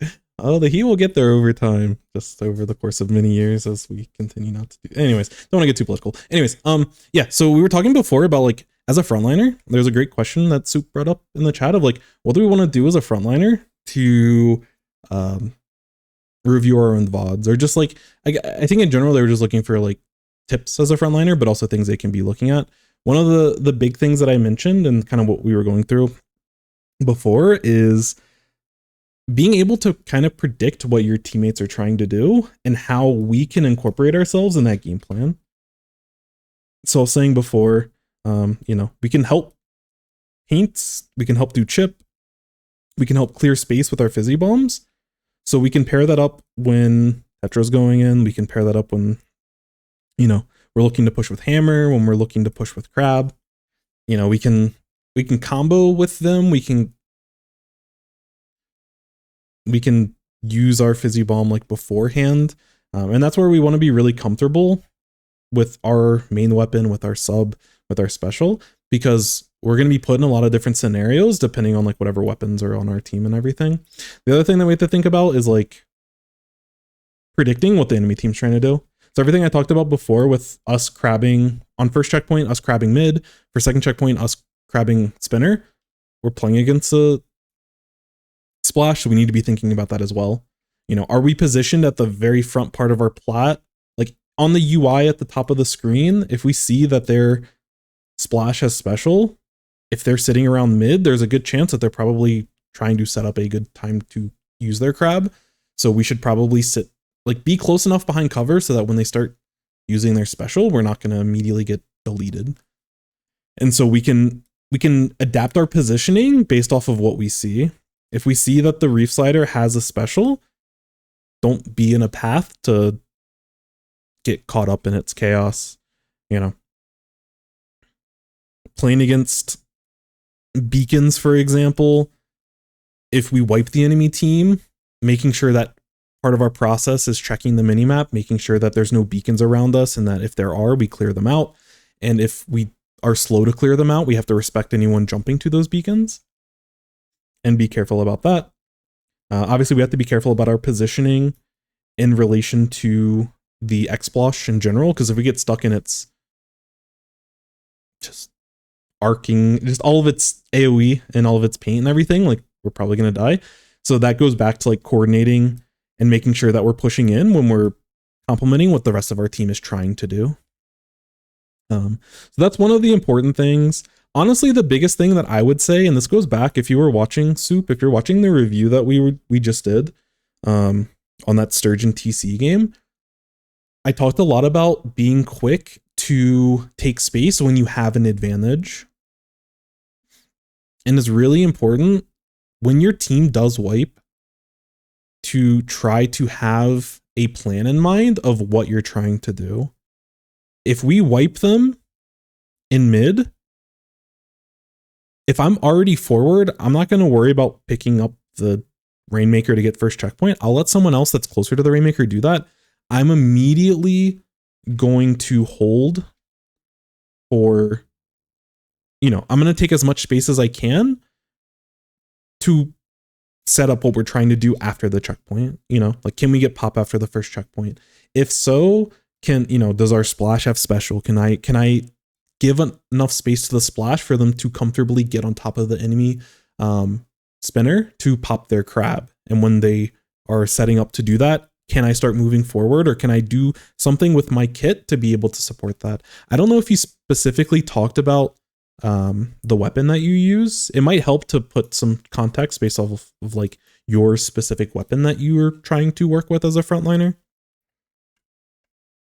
A lot of these concepts are going to be interchangeable regardless, but I can probably be a little bit more on Zap. Okay, interesting. So I don't know if I'd necessarily consider Zap frontline in certain cases. And again, this is another part of it where we have to contextualize. In certain matches of solo queue, you will be a frontliner. But in certain cases, like I would like if I'm playing Zap, in most cases, I'm probably going to be a support until we're like ready to move forward. And depending on the map mode, like Rainmaker being fast is like a very important quality. But if you're playing like zones, for example, you probably want to be very good about painting specific areas of the map. Like your team would get a lot of value from doing that. There's not to say that there isn't times for you to be able to move forward, but that's another thing in general is like you want to kind of establish your role based off of on what your team's trying to do. And like right now with this comp for me, like 7 deaths, it's a relatively low amount of deaths. That happened because I identified that my team is going to play very aggressive, at least the Tetra. So I don't need to always be the person that's like frontlining. Sometimes if I'm playing Tri-Slosh, I'm going to get a comp that like I need to be in the front line and I need to take space, and my deaths are probably going to go up because of it. But I was basically a support that painted. I think this game I basically just like picked up Rainmaker and we stalled a lot because we got an early lead. But I'm Fizzy Bomb support player with that kind of role, especially once we have like a lead. So that's the other thing, is like context. So having context of what your comp is, its pros and cons, kind of what I go over before every review. Enemy team, their pros and cons with their weapons and like what they're trying to do. And then from there, like we establish like our role. How do we become successful? And again, that'll change and adapt depending on how your teammates play, depending on, if your team has a lead, if your team is very desperate for like a push because the enemy team pushed it to 1. And so y'all need a KO in order to win the game. It changes the way that you have to play the match. It changes the risk you have to take. It changes how you need to play certain scenarios when you're looking to move forward. Because if you only have to push the Rainmaker to like 50 to take lead, that's a lot easier of a task than like having to KO. So in order to like KO, a lot of times you're gonna have to like you have to just fully commit to opportunities where there's like a little bit of a window for you to do something and you have to like try to make the most out of it. I always say it, but like the more dire the situation, the less time you have or the bigger lead you have to overcome, the more risk you have to inherently take. And it doesn't mean that you're constantly making low risk plays, like in certain spots, if you wipe the enemy team and you have to KO them, you don't have to immediately hold forward and try to kill them out of spawn. It's like if you get the wipe, that's like a huge play. And then you can start figuring out like playing more structured in order to actually get that KO. But if you, push the enemy team to 1 and they have to KO you in order to win the game, then that changes the dynamics. It changes how you need to position. It changes, the type of plays that you should be going for. So being able to put context around that specific match is another thing that you will kind of want to consider. And when you have a nice lead, it's really good to make sure that you're painting all the different parts of the map that need to be painted. On Rainmaker for Museum specifically, like it's really important as like the support and painter, if that's your role and it's not necessarily frontliner. Like you can still frontline when, you have specials. Like I'm looking to frontline when my splash is crabbing. Or like, okay, Tetra gets a pick, I'm moving forward, let's go. I'm going to play super aggressive because we have a numbers advantage and I want to try to make the most out of it. So there's still opportunities, but if you are like the more painter role, like for Museum, Like hold paint on the far left side because you need to stop flanks. Like you want as much information as you can if they drop left side. That's like basically the only flank route that exists on that map. So you can get, like, if you keep that left side painted, it alleviates a lot of pressure from the rest of your team. If we're pushing first checkpoint on the Rainmaker on Museum, like, starting to push on right side, getting paint all on their ramp so your Rainmaker has a nice easy time to do it. Maybe you can cross through the spinner on mid and just jump to their plot if you like wipe them, for example, and then you don't have to like set up a push because you just have to play fast because you have numbers. Again, these contexts really matter. So those are the types of things that I would generally, like, again, I don't have a great answer of like, do this, do this, do this, but those are like really important pieces to a lot of thinking about these things. I think in general, if as a frontliner, I would always err on the side of like, how could I have been faster?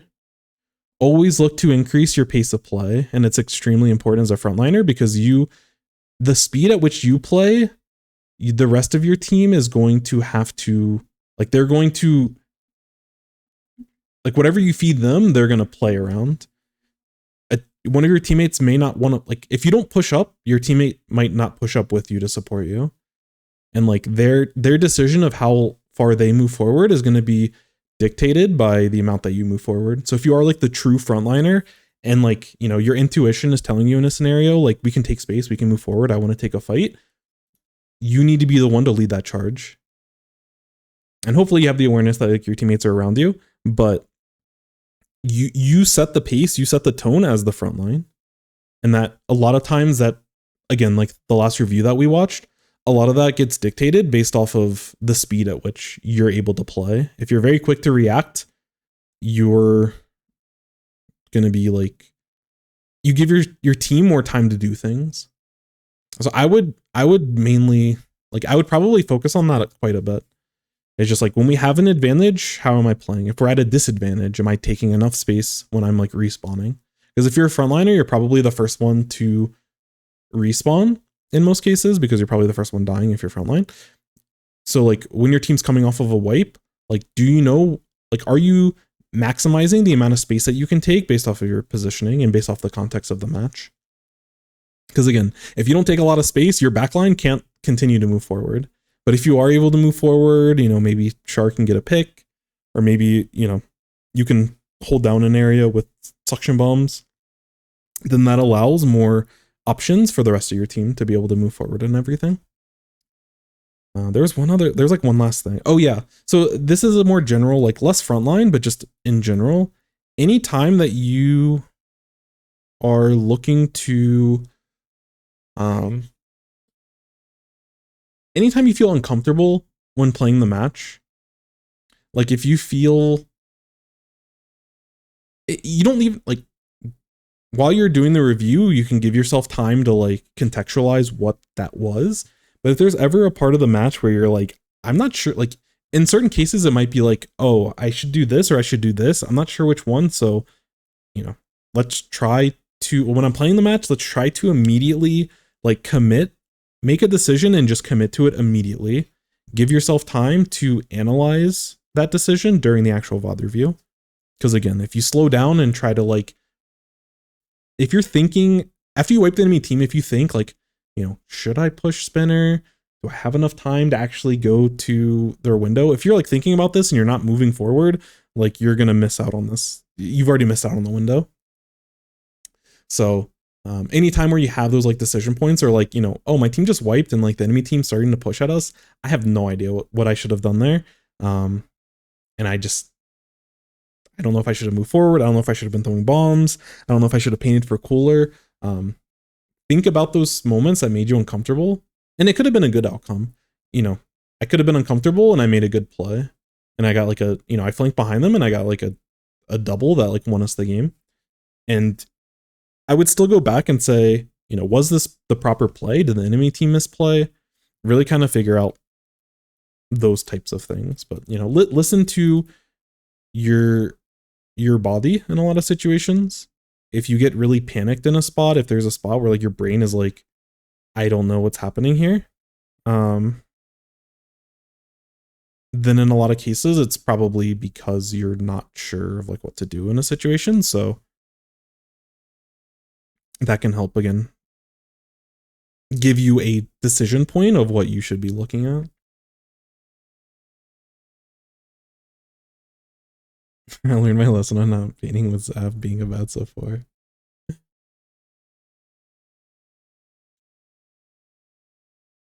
Hey, when we have beacons and wipe, the enemy team just walks past it without, our teammate walks past without destroying. Yeah, a lot of people in solo queue like don't check their mini map after they wipe. Whenever you play against a beacon, and again, this goes back to leveraging complete information. Because if you have if you know that there isn't any enemies that you have to deal with for the next 3 seconds, for example, you should be able to move forward. You should be able to paint while like having your mini map open, and you should have plenty of time to like get that information. You have to be thinking about it, but like, yeah,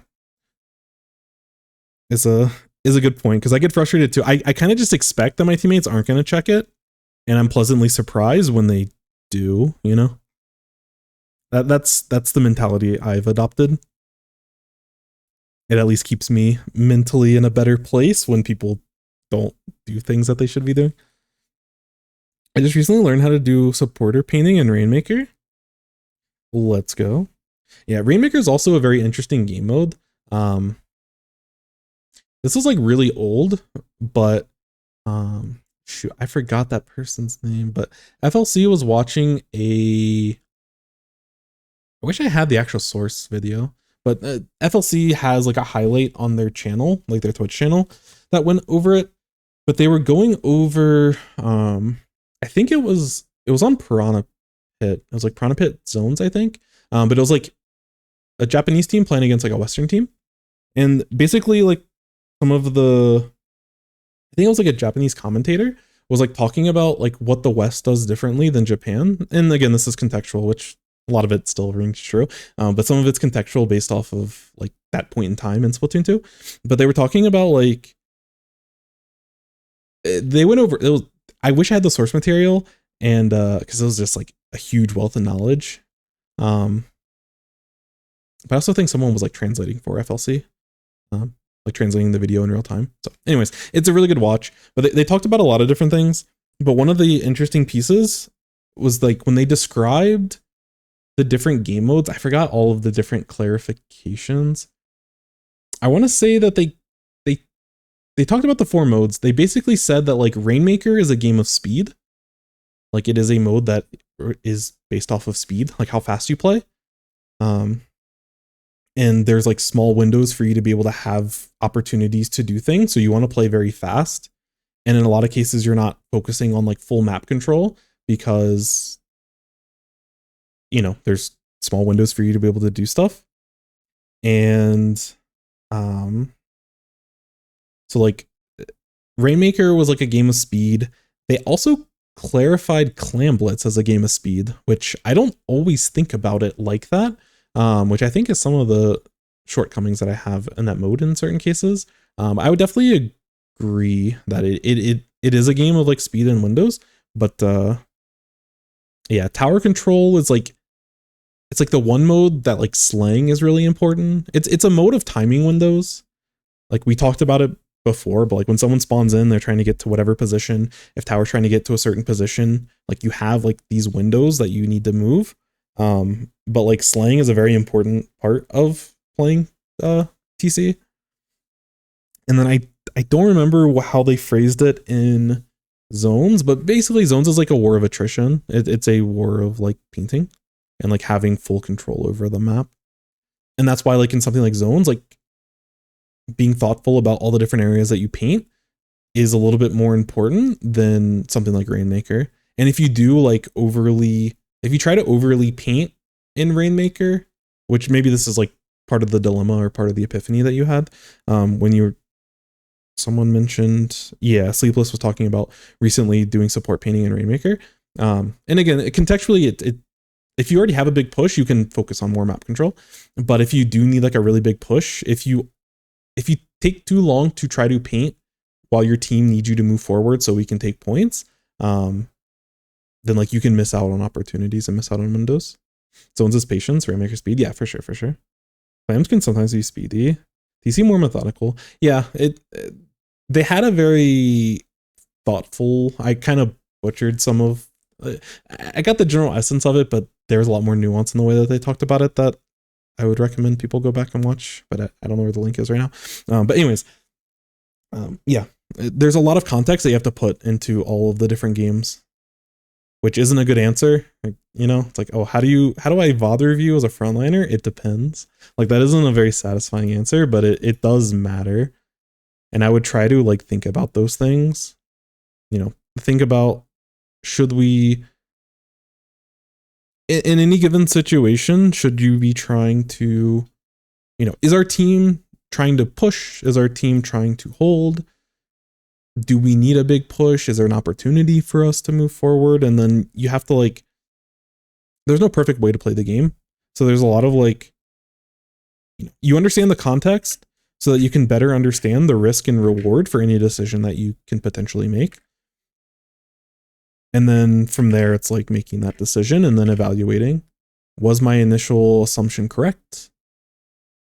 It's like that whole scientific process of like experimentation and everything. But, was my assumption correct? Was the execution proper? Did I move? Like, again, pace is a really important part that I think some people overlook, especially, I don't know exactly what rank you're at or where you're at in terms of like your journey in the game.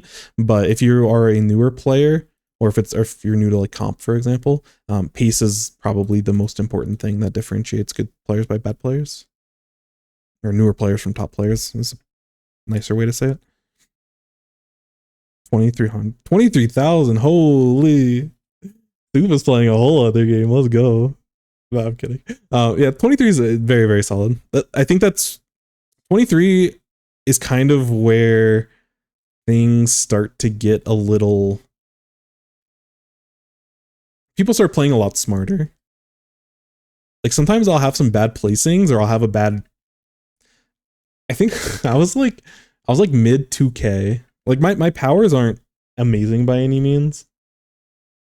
Where is it? Like my powers aren't great by any means, but usually, and part of it, I want to grind solo queue a little bit more. I want to push all of these powers, but my peak was like 2,700. I was like low 2,700, low to mid 2,700. I don't remember the exact number. There's a screenshot somewhere on my Twitter. But usually I'm hovering around 24, 25. And I think 23 is probably when you start to get to people like being more thoughtful about the game, like goes a long way.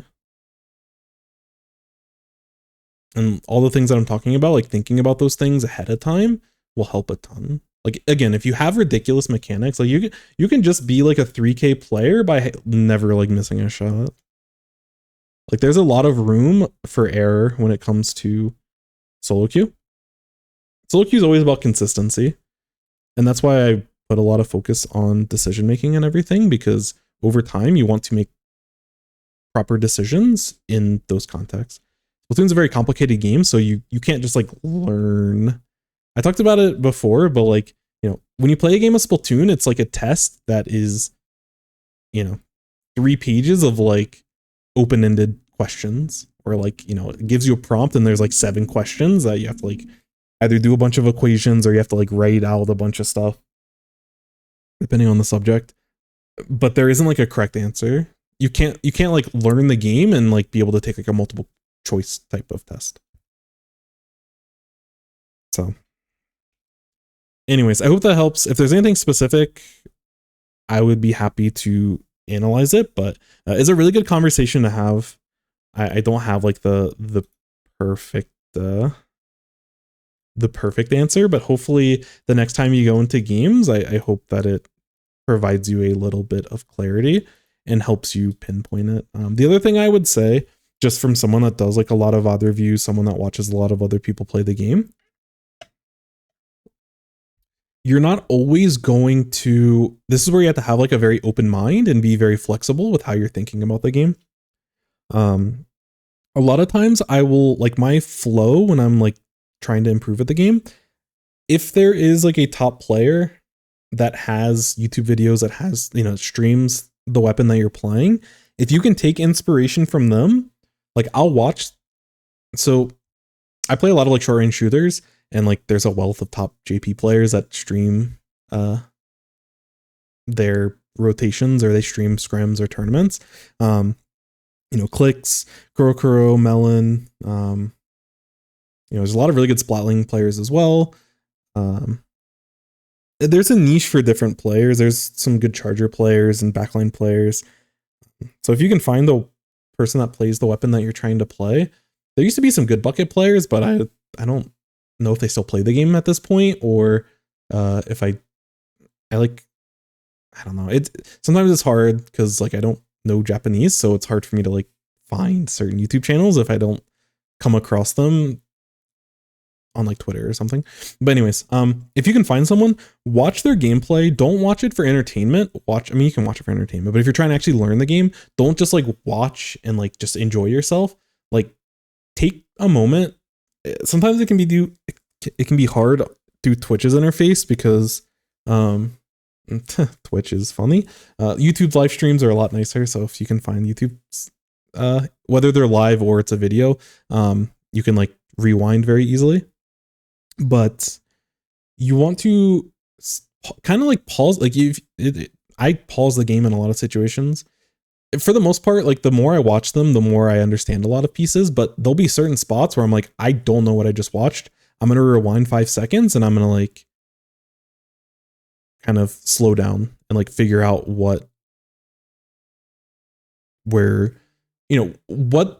how their decision making differed than what I did.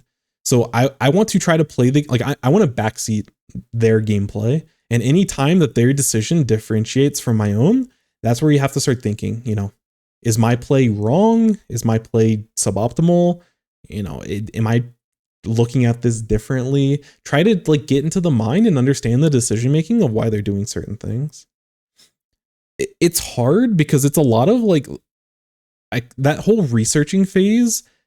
I never go into it with a clear, or I very rarely, unless I'm like getting out of a VOD review with someone else and they give me feedback of like, because there was like a time where I had a lot of questions about painting specifically. So like I went into a 2-hour Melon zones rotation, just focusing on their decision making when it came to painting, just very specifically just painting. Sometimes if you have a goal that you're looking for beforehand, it makes that process a lot more efficient. But sometimes it's hard, sometimes you don't know where your shortcomings are or like what you should be focusing on next. So sometimes you just have to go into it with like an open mind and just generally just try to backseat them, pause the game when there's like an interesting decision, or like pause the game when they make a different decision than you would, and just try to understand like why that is. And then reborn with questions about painting. I mean, in order to understand painting, you have to like question it, it's all part of the process. There's still a lot about painting that I don't understand, but I feel like going through that experiment and going through that process has helped me a ton to like answer a lot of the questions that I had. I feel a lot more confident. Not that I'm like fully correct on a lot of the painting stuff that I talk about. I feel pretty good about it because a lot of times I will kind of correlate to what players that I really respect their opinion. I like kind of do what they do. Like that gives me some confidence, but I don't play at the speed. I don't have the mechanics of them. So that's a whole other thing. The other thing that I would focus on is like when you're watching someone else, like details are so important. I plan on making a bunch of videos, but like one of the biggest things that I see players do, and like the top shooter players, like Kiver does it a lot. Jared, when Jared playing a shooter, does it a lot. But playing around ledges is super important. What's up, Vapor? Playing around ledges as a short range shooter is so important, and being comfortable. Like some of the movement that they've done, I'm really bad at doing all this when I'm trying to demonstrate, and I'm not like zoned in. But a lot of times, and especially with the, like this is a full block, I would say, but there's like half blocks that are like half this height that you can just jump onto. and that's why I'm trying to use this little incline as an example. But they can, like, they very quickly, like when they take fights, like they'll take fights and then they'll back up. You know, if it's a bad spot, they'll back up. If it's a, you know, if they get a free pick, they can move forward.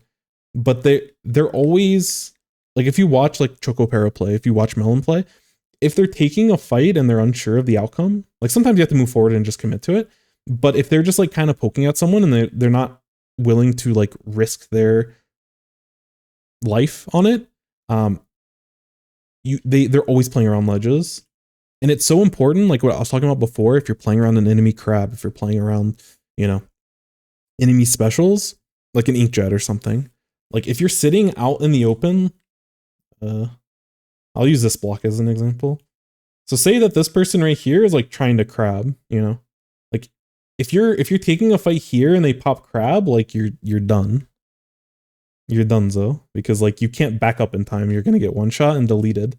But if you're taking a fight and you're taking it back here, oh, they pop crab, I'm immediately, like before the animation of the crab is done, I'm already behind.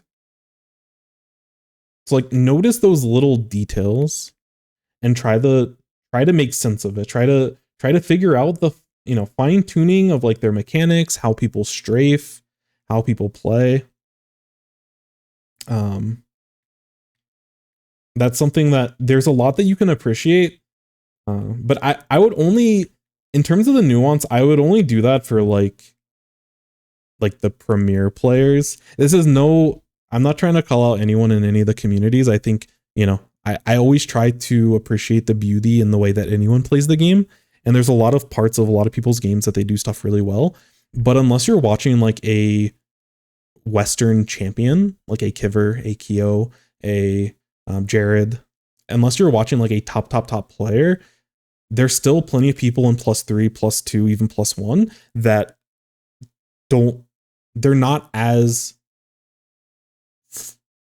disciplined in their movement as those top players. Like those top players have done it so much, they don't have to think about it. They just like, oh, I'm taking a fight. I'm not going to be sitting out in the open. If I need to back out, I need to be playing by the ledge instead. And like taking a fight here versus taking a fight here, like makes all the difference. Or taking a fight, like, you know, even taking a fight down here where like you're a little bit lower to the ground, like all these little things like make a difference. And you know, I can pick on myself. I'm not any of those players, but you know, some people may watch me and try to learn. Hopefully, you know, that's what I'm trying to do, and push back whenever you have questions, but, or, you know, disagree with any of the decisions or any input that I make. I'm not a perfect human. If I was perfect at this game, I would be a lot farther than I am currently. But you know, if you come to my stream, don't focus on my details. I try to implement it as best as I can, but I'm also a distracted streamer. A lot of times, like during the match, I like watch chat and stuff. I'm not always as focused, and I'm also not as disciplined as some of those players. So if you're watching someone like Kiver, yes, focus on like the fine details and the mechanics. And some of it you can also like watch someone and like understand like where their specialty's at. My mechanics are not very good. My aim, not very good. But I think my overall like macro level of thinking and like how I approach the bigger picture is something that I think I'm actually quite strong in.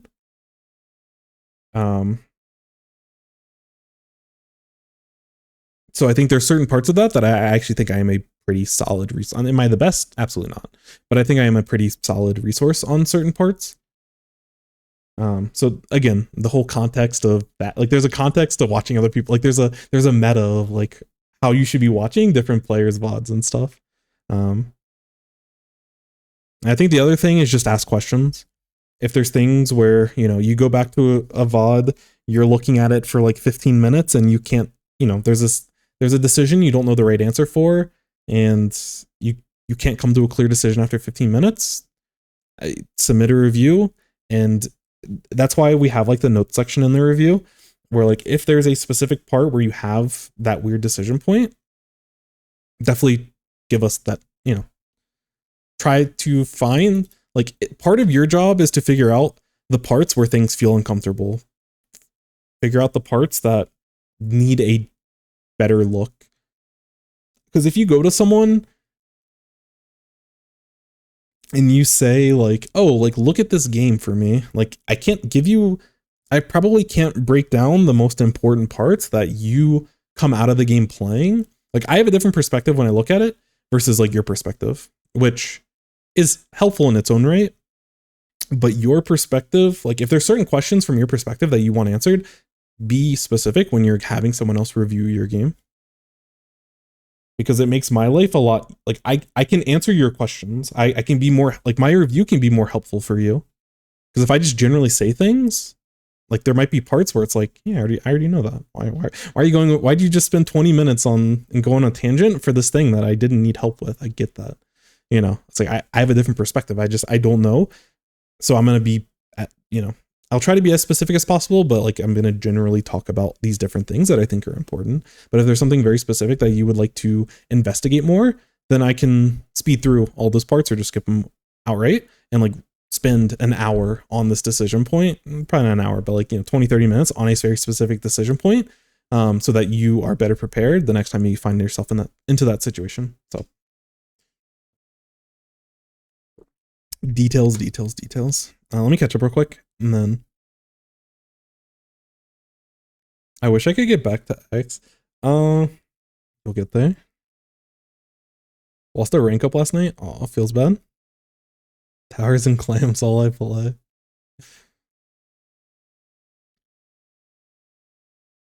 Something I do know is that I'm very aware of what I may be doing wrong. Yeah, and it is good to watch other top players because there's going to be parts of your game that you don't know that you're messing up. And unless you have a source of truth almost, which like Kiver's not a perfect player, Kyo's not a perfect player, Melon isn't a perfect player, Kuro's not a perfect player, Chocopero not a perfect player. Like these people make mistakes, but they're as close in terms of like a learning, like where we're at as a skill level versus where they're at, they might as well be that source of truth. As you continue to learn over time, you can find points. Like sometimes I'll watch a top player and like, again, they're streaming. They're probably not super focused when they're playing solo queue, or like not like laser focused. And, you know, there's different things where I'm like, I definitely disagree with how you approach this. You know, does that mean they're wrong? Maybe, I don't know. Maybe not. But yeah, if you're a low enough level, just assume that like the best way to go about it is like, don't try to question. If you go in, if you're watching like Kiver stream or Kyo stream and you're watching and every time you're like, oh, they should have done this, they should have done this. And you're like a, you know, like a 2K X rank player, or like if you're not even in X rank, which again, no, everyone's on their own journey. But like if you're criticizing like a world champion, I'm not saying you in this situation, but just in general, like if you find yourself saying that someone way better than you was like constantly wrong, you probably should self-reflect a little bit, you know, have a little bit of self-awareness. But that doesn't mean that those people are perfect.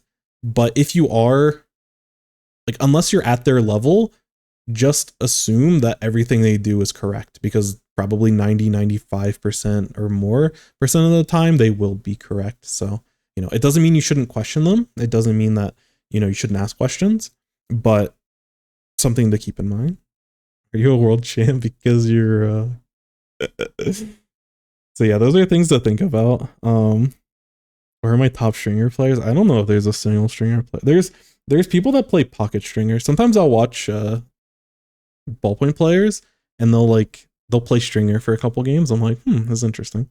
But yeah, I don't know if there's any dedicated stringer players at that high of a level where I feel confident like telling someone, hey, you should watch this person, because I'm very confident. Like, I'm very confident telling anyone to watch Melon or Kurokuro or Kyo when, you know, or Kiver. I can tell anyone, hey, you'll just trust what they're doing. They have enough credentials to be able to do that. You know, if someone's like, oh, like I'm trying to learn Splash, like don't assume everything that I do is correct. If you're brand new to the game and you're like a C rank player, then you probably could watch my gameplay and just assume everything's correct, even though it's riddled with mistakes. But the parts of the game that you're learning at that point, I'm for the most part going to be doing that correct. So on and so forth. Yeah, no, there definitely are some good stringer players in our community, but again, I would imagine, I don't know them personally, but I would imagine they also don't feel like they're perfect players. If you're trying to like, but that's the other thing. Like, you can also collaborate which this is like asynchronous collaboration because you're not really like talking to the person. You're just like watching their gameplay. But like you can still watch someone's gameplay, know it's going to be made with mistakes, but you can still find inspiration from the way that they like play the game. Sorry, let me continue to catch up. We need to get, I forgot we were doing like reviews and stuff. Having so much fun not playing the game or talking about the game. I guess we are technically talking about the game. But yeah. I love Kiver Splash. I can't play Splash like that consistently well. Yeah, and it's definitely something to strive for. That's where like the devil's in the details. There's a lot of small mechanical things that someone like Kiver does, someone like Jared does, someone like, you know, Melon does, Korokuro. Those players, they're the fine-tuning mechanics that they do. There's so many times I'll watch people's VODs and they'll just like, they have this ridiculous movement and I will go back and rewind it like, I'm not even like 10 times. I'll turn on my Switch. I'll go into recon mode. I will sit in the spot that they were in and I will try my best to replicate whatever it is they just did. And I do that all the time. Does that mean the next time I play in a match, I can do that? No, but at least it's progress to get more comfortable doing that.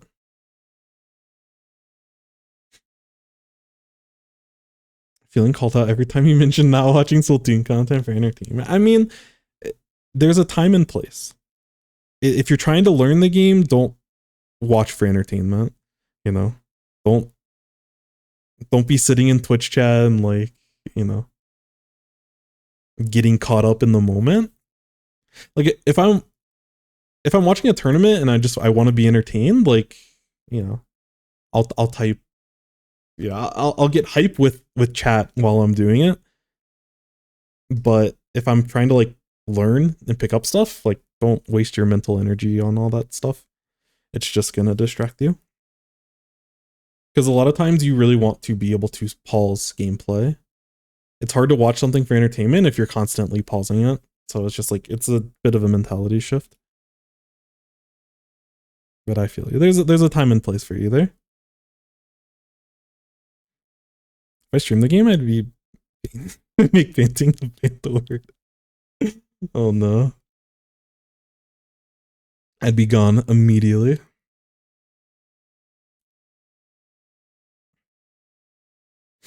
Born with no. I will be the first one to admit I am very, I don't want to be too self-deprecating, but I consider myself a very stupid and stubborn person, but I'm persistent. I'm willing to put in the things that I'm really passionate about, things I really care about, things I want to improve at. I will bash my head into the wall for 3,000 hours until like I feel confident with where I'm at. I'm not naturally gifted by any means. I'm someone that has to work hard for, and I'm not trying to like pat myself on the back, but I have to spend a lot of time to fortify and reinforce and being confident in whatever skill I'm trying to do. That's why I put so much value in like solo queue grinding. That's why I want like a competitive ladder. That's why I want Cindo queue to have like the team ladder again. Because I need to be able to grind the game.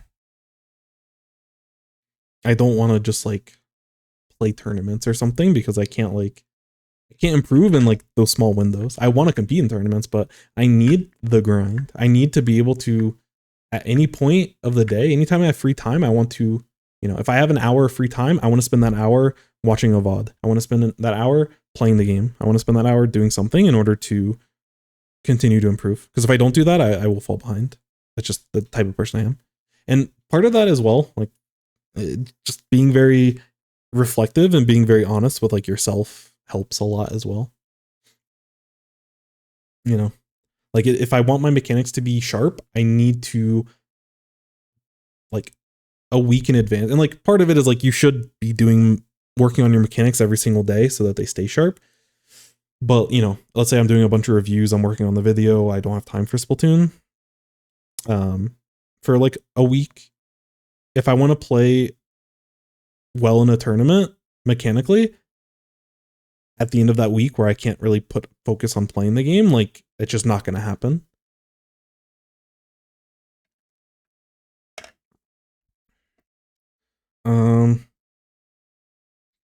So yeah. This isn't Valorant. Imagine if they had a crab in Valorant. I've never even played Valorant. I don't really play Valorant, but I think it's so interesting. I think if there's another, like you don't, if you want to be really good at something, you can't try to be good at a million things. Like you really need to be focused. At least me as a person, I can speak for myself. I have to be very focused on like a very specific thing to want to improve at it. But it's so useful. If Splatoon is your first competitive game, it's so useful to find another competitive game to, like, those things translate over. I always mention it, but like card games help. Like part of the reason, and like my macro decision isn't great, my execution in those like tough spots aren't always great. But the reason why I put so much emphasis and like I feel like I have a good understanding of like thinking about the game at a very high level is because of all the card games that I played and my understanding of like how those are played. Yo, Cherry, holy, oh, you're so kind today. Welcome in, welcome in, welcome in. Oh yeah, Aretho's a very good stringer player. They've been streaming more recently, I think, as well. How goes? How was the stream? Shout outs, Cherry, another Splatoon gamer. What were you up to today? Playing Splatoon, nice. I've seen that you've been posting some more YouTube content regularly. It's been fun to watch. I don't know why I enjoyed the your baby park video was so good. I don't know why you subjected yourself to that, but I respect it and I enjoyed the video. It was a good time. I'm also a baby park lover, so that is my go-to level. If I ever see it, if I'm playing Mario Kart and I see Baby Park, I'm picking Baby Park. And I'm offended when other people don't pick it. It was painful worth it. I feel that. I don't know if I could, I'm gonna be honest, I don't think I could have done it for just blue shells. I probably could play it. I don't think I could play it as many times. Was it 48 times, 64 times? I don't remember the exact number. But I don't know if I could have played it that many times in a row. I definitely couldn't have done it with blue shells. So again, there's some moments that are crazy. There's no way you like that, Matt. Come on. No, it's because I grew up. My family, I have like a very Southern family that are like super into. I grew up on like wrestling and NASCAR. So anything that goes in a circle is like my thing. 48, gotcha. I know very much just like you're a changed person.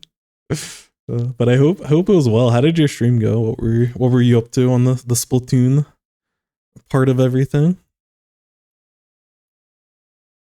I hope it all went very, very well. Lame excuse. If you know, you know. If you grew up in a similar environment, you just know. I don't even enjoy like NASCAR racing. I don't like dislike it, but I never got into it. But it's part. As you get older, like there's so much stuff that you like, all the decisions you make. I think someone told me this, but people tell you so many things when you grow up and you just don't listen to them. You're like, I'm my own person, you're wrong, and I'm gonna prove that you're wrong. And then like 20 years later, you're like, oh no, they were right on those things. But all of the decisions you make in terms of the movies you like, in terms of the music you listen to, in terms of like your hobbies and things that you do,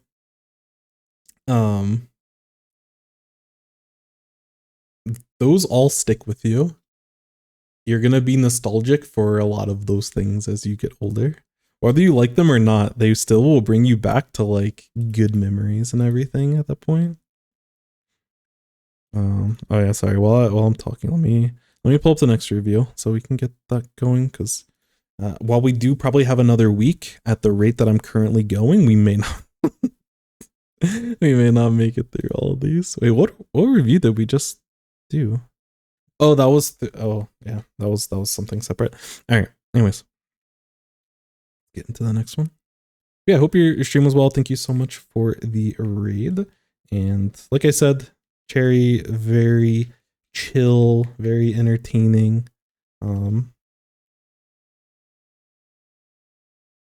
plays a lot of different Nintendo games, plays some other PC games as well. But yeah, like I say, I'm always here for good vibes and Cherry stream, YouTube content, all good vibes. So, and has a better charger than I do, for sure. I can say that for sure, without a doubt.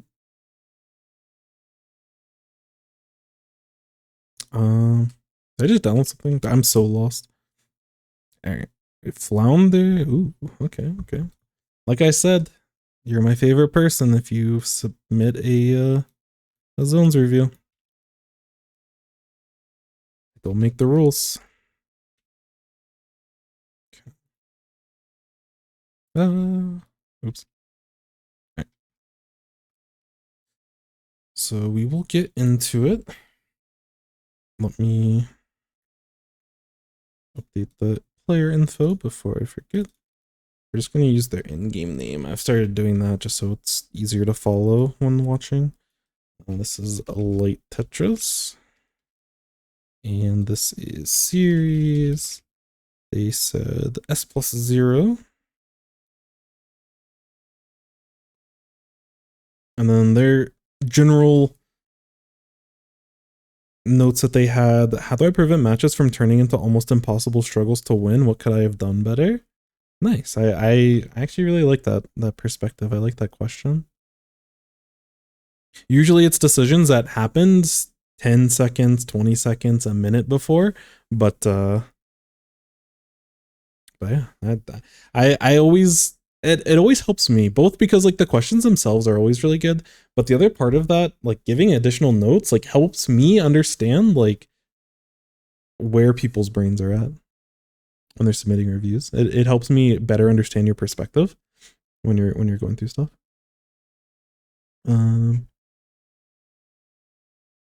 I came from Pokemon. I want to play Pokemon. I've always been turned off by the grinding of the game, like all the EV IV stuff. Like I know that they made it a lot easier over the years. It's also like card games, but like I feel like if I actually got competitive into Pokemon, like I would be devastated the first time that my attack missed. Like for me to spend the resources doing something and then it just not working, I'd be crying. Like I play Hearthstone, so like I'm used to like bad RNG and like, you know, the 0.1% chance of something happening and it actually happening and you losing a tournament set because of a less than 1% chance of something happening. Like I can understand that, but for whatever reason, like doing a move and not having it work would feel awful. Attack misses her, but I do think it's really cool. There was a time where I watched a lot of is it Wolfie, the world champion? I watched a lot of their content and like I watched some streamers play the game. But I could only use like I never grinded my own teams. It was too painful. I got a 5 IV Ditto or 5-star, whatever I forgot what the terminology was, but I got some Ditto that made it easier to start, I think, breeding for the Pokemon that I would need for competitive, and like that grind was so much I just stopped. But I enjoy like watching it, and it's like it's interesting, like, you know, learning about something like a Trick Room. Trick Room's the only team that I remember, so that's the only thing I can really go back to. But it's really interesting to watch. It has a lot of parallels to card games, and I absolutely adore card games. So Pokemon, both the TCG and the VCG are good in my book, but I'm not familiar enough to appreciate them quite as much. I know enough to be able to say that I would appreciate them, but you know, it's too much. W coaching. Thank you. Yeah, no problem. Brush only challenge. Very interesting. And they pick up card games to improve its Splatoon. I mean, if you play fighting games, if you play card games, if you play MOBAs, I mean, I don't play Mario Kart competitively, but I'm sure if you like min-max, like if you, and it could be outside of Splatoon. I know there's a lot of like artists and stuff in the community. I'd be interested in hearing like if there's like, you know, whether it be the way that you approach like drawing and art and everything. Like there probably is like a lot of skills from like art stuff that like applies into the game. It's just one of those things. Like if you get really deep into anything, the skills that help you get there or the skills that helped you make decisions. That's why like transferring stuff from like one competitive video game to another is very easy because that decision making is very consistent throughout a lot of different genres. You can analyze, and again, I know card games a lot. You can analyze like your deck choice and like the cards in your deck to like your weapon composition in Splatoon. Like there's a lot of like parallels that you can put into stuff, but I'm sure like, you know, as long as you've gone through the process of like problem solving, basically, that stuff can apply literally anywhere. So unironically, yes. But you should also pick up card games because they're totally gonna give us ranked Splatoon turf, table turf, right? Right? Where I'm getting a ladder so I can make a bunch of content and grind. I don't have to play PvP anymore. I can just play table turf. I can just be a table turf player. Right? That's gonna happen. I can get top 500 in table turf, right? They're gonna do that. Hopefully.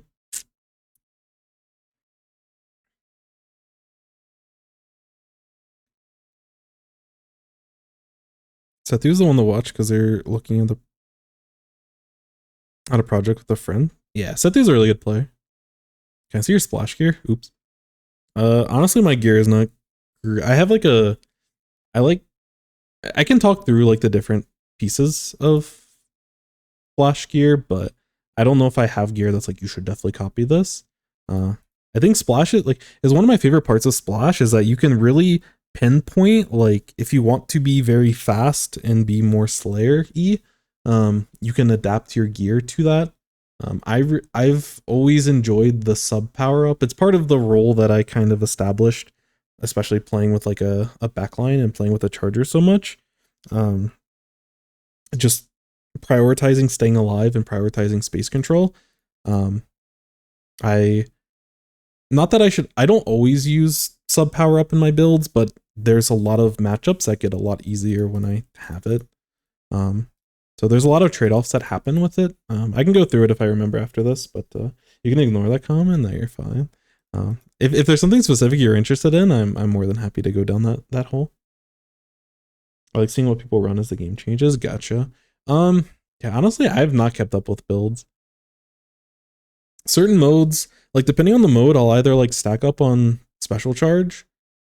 You know, if it's like Rainmaker, like if it's one of those speed modes, I'll definitely like run swim speed, like Rainmaker clams in certain spots. If I know I can get a lot of value out of crap, like again, it goes back to like comp versus comp. Like sometimes if I'm playing against a very specific team, and I know that if in order for me to be successful, I need to do X thing, then I will change my build for like that specific team. And a lot of times when I'm playing against like split, because like Splash gets completely dumped on by Splatanas and gets like having to fight like a Tetra, for example, is like really annoying.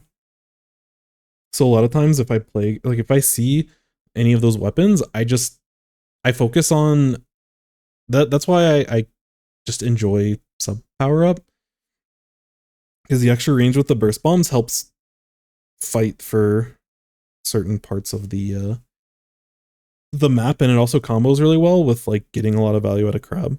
So yeah, there's a lot of different pieces to all of that to kind of go down that rabbit hole. I followed all the GP channels you sent. Now my YouTube's recommended with all Splatoon content. Yeah, there's some channels, like there's one competitive channel that like they do Splatoon tournaments like a little bit, but they do a lot of Smash tournaments. So I get like Smash recommendations. I'm like, I don't want to watch this. I don't know what's happening. I'm not interested in this. But every so often there'll be like a Splatoon tournament. I'm like, okay. Worth. When do you play the game when you're streaming? Very little. it's something I talked about a couple streams ago, but I'm trying to figure out a good balance because I do want to get back onto the grind. I love doing VOD reviews, don't get me wrong. But I've definitely been very just reflecting on like all the streaming that I've been doing. And, you know, at this point, I don't know the total number of reviews, but it has to be at least 70 plus like VOD reviews that we've done over the last like couple months. And yo, what's up, Ja? Hello. We were just going over a game that y'all played in top 4 of SOS yesterday. We were giving your roller quite a few compliments. But hello. What was I saying?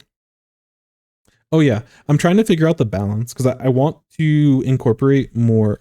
Like I want to incorporate more open. Like I'm a ladder grinder. I'm never gonna be the streamer that like, oh, let's do a PB and let's get everyone together. Like my brain isn't wired to do that. If I'm gonna like, I want to play more with different people. I always have a fun time whenever we do like open streams or for, you know, even when we did tricolor stuff and everything. It was a Sturgeon. So it was top 4. It was Sturgeon TC. Y'all ended up, I think y'all ended up losing that game. Y'all won the series, but y'all ended up losing that game. But you punished the perspective we were watching. Like their team would get wipes and they would be really slow. And then because they were slow, like you're very aggressive, like moving forward. And a lot of their potential big plays were stuffed because you were just very fast and you play roller really well. And you almost like turned the game around on the final push when you got a bubble out in their pit. But yeah, it was a fun game to watch. It's always fun to watch you play. It's always painful to have to play against you because you have to respect so many areas because of how, in the nicest way, how annoying your roller is to play against. So yeah. Also, I saw that y'all game 5 at the end of SOS. That's tough. Y'all are definitely on the grind.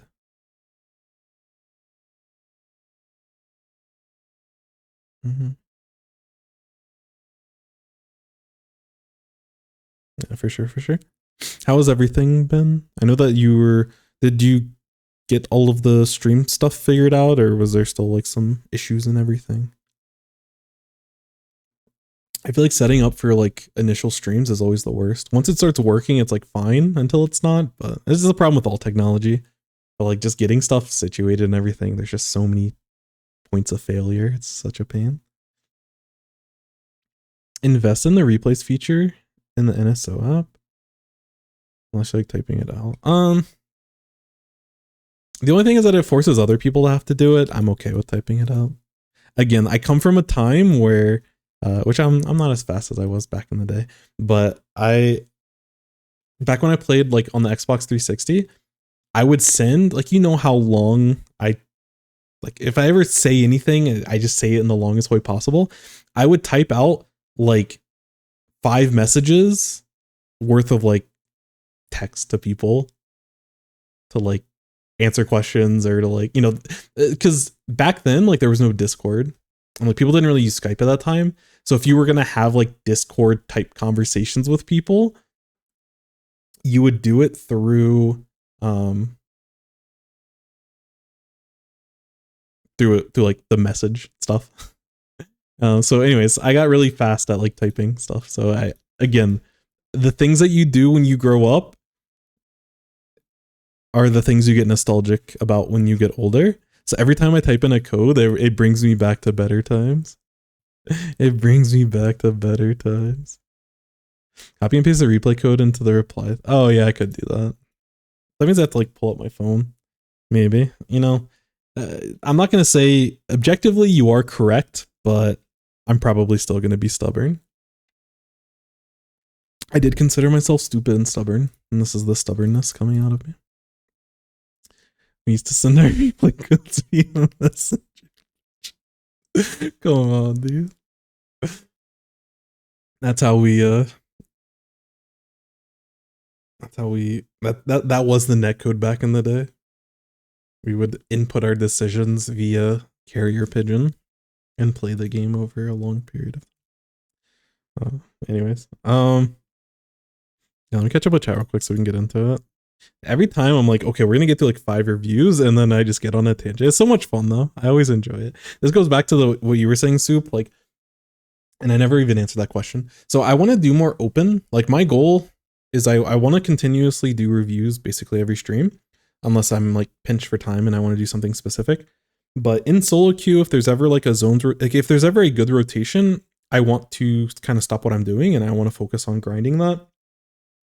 When there's pretty good open rotations and nothing else kind of prioritizes it, I would like to do more open, like 4-player open stuff and like grind for powers with you all.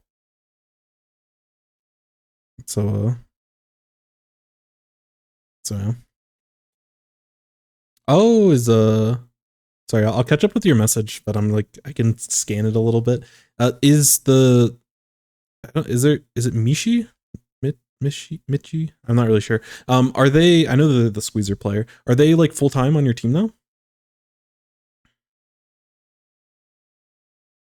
I know they're like a super, super good player.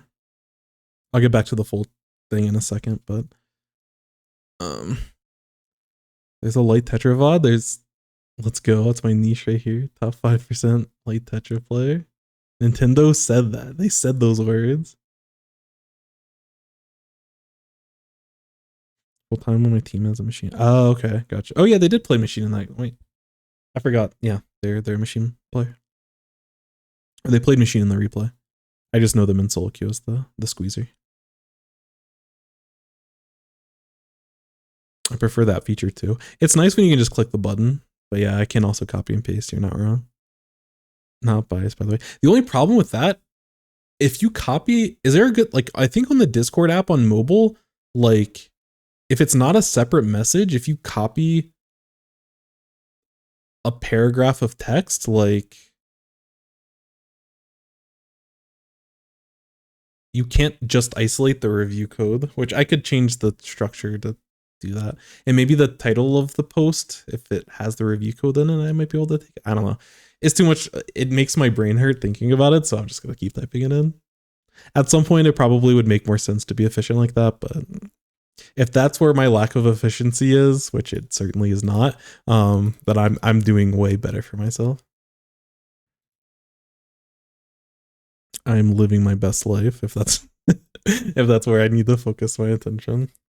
But no, you're right. It's the same thing whenever we're in tournaments. I don't think there's a single person.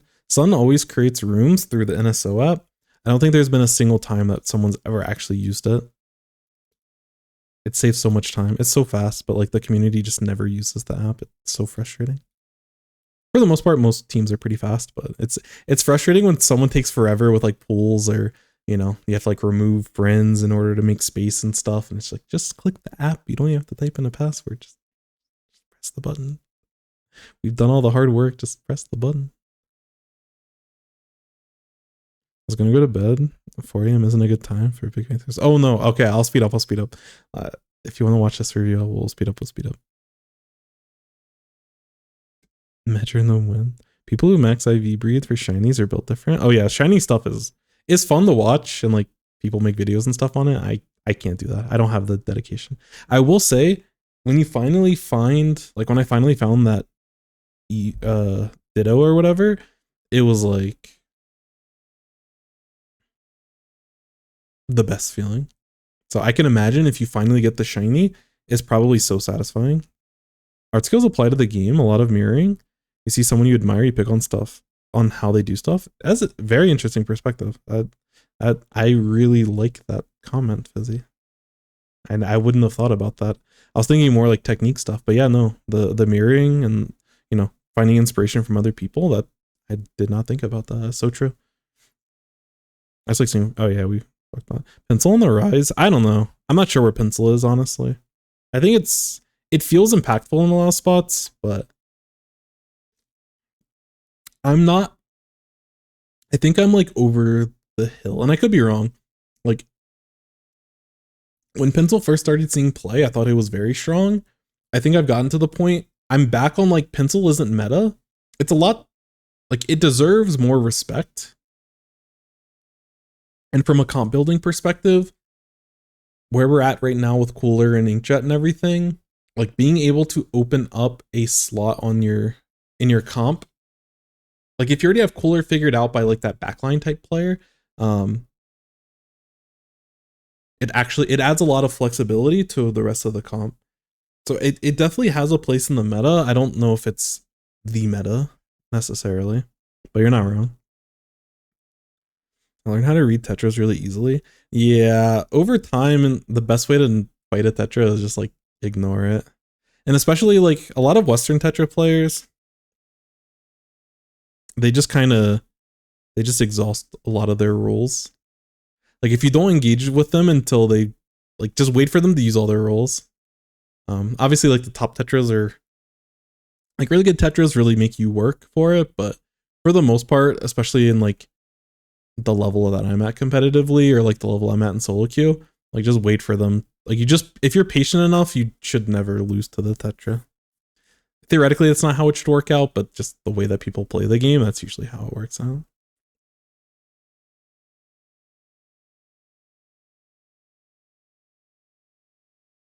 Elgato claimed after 3 weeks of testing, it was faulty. Jeez, that's so tough.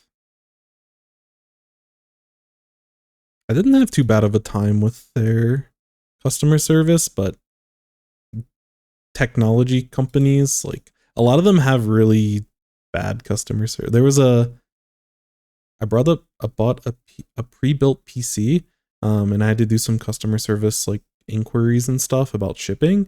It was an actual nightmare. So I know how it goes. A lot of them are like understaffed, and it can be a pain. But that's pretty crazy. Over 3 weeks, like a full month. Only played with us for 5 days. Yeah, I was gonna say it had to have been really new. Drop Dizzy, gotcha. Yeah, no, I thought y'all played really, really well. It's just I didn't know. I think they were looking for a team before, but I didn't know where, like, that y'all were like a thing. But that's cool, really cool. A good player joining a good team. I think over time y'all will be chilling. You singing ABBA in my chat, Bad? Because he didn't want to play Machine anymore. Went to Pencil. Gotcha. Full time Pencil's crazy, but I can respect it. I understand it from both sides. I was about to say, if you continue what you were just about to say, I don't remember what I said. I feel like nobody even knows these features exist. It's so real. But like when we send them a link and all they do is like click the link. Just click the link. I'm frustrated that TOs like aren't promoting it. Like I don't understand us as a community, like why we aren't promoting it.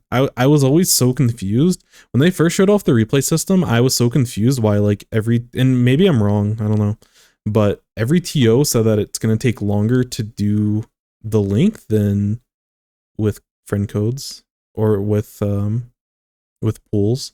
Their opinion may change. I haven't seen any conversation about that. Like using the mobile link is basically dead in the water since it launched, but like even before it was released, like everyone was like super down on it. I never understood why.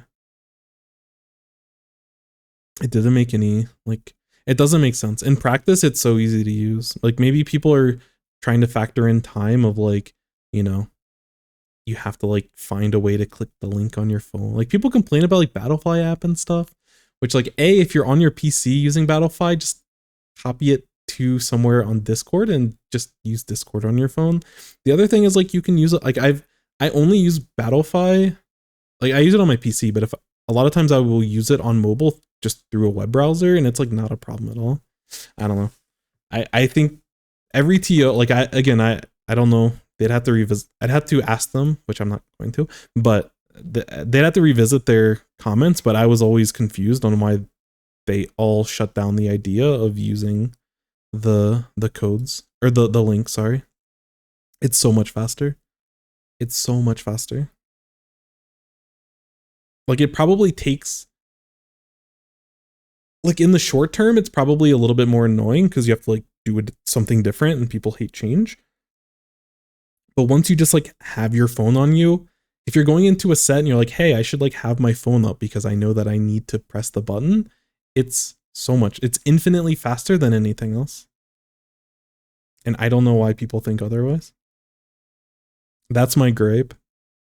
That's my, not really an important gripe, but that's something that I've been griping with for a while.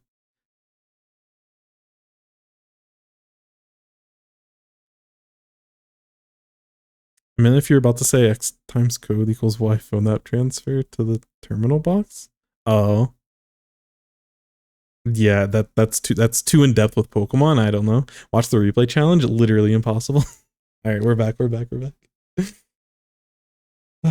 right, it was probably the last review we're gonna do. What's wrong with me? Holy. All right. So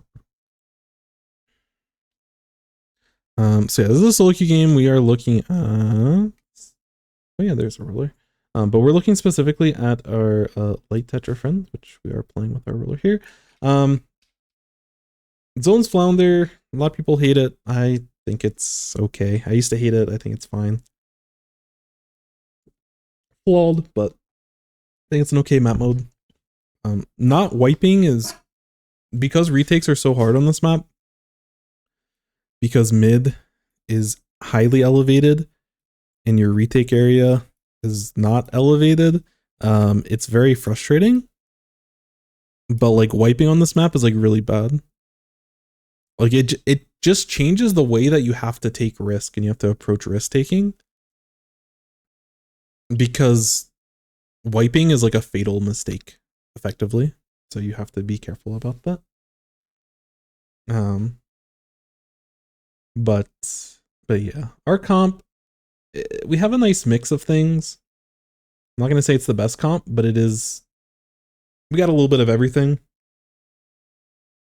We have like frontline with our roller and Tetra. We have backline with Charger, which backline can kind of sit back here and chill for a while. Charger isn't the best on this map, but it's like fine. I think Junior is actually very solid on this map mode. You can output a lot of paint and you can get a lot of pressure with your splat bombs. It's very versatile. I don't think it's optimal, but it's very versatile, which in a mode like solo queue helps quite a bit. Playing against two heavy painting weapons, they go about painting in very different ways. But they also have two very scary weapons. Buckets of all shapes and sizes and kinds are very scary on this map. So we need to respect them. And again, if we wipe and this bucket is sitting over here and painting these ledges, it's close to GG unless we have some discipline and have a proper retake. That's the thing we want to avoid. We have to be careful about playing around ledges for these two weapons specifically. This is the biggest thing that I'm potentially concerned with. As a Tetra player ourselves, we can definitely play a similar style where we can be annoying. We can drop down into the trenches area and take fights. We can drop from trenches to like these areas. We can extend the fight past a lot of the common spots that fights take place here with our extra mobility as a Tetra. So it'll be interesting. They don't really have a specific backline that we want to jump on with our Zipcaster, but we can definitely be a big distraction and we can take fight. The nice thing is that we have time to space ourselves out. This thing outranges us, which is a little bit scary, but everyone else on their team, we outrange. A lot of times it doesn't matter because of the nature of playing on the verticality on this map.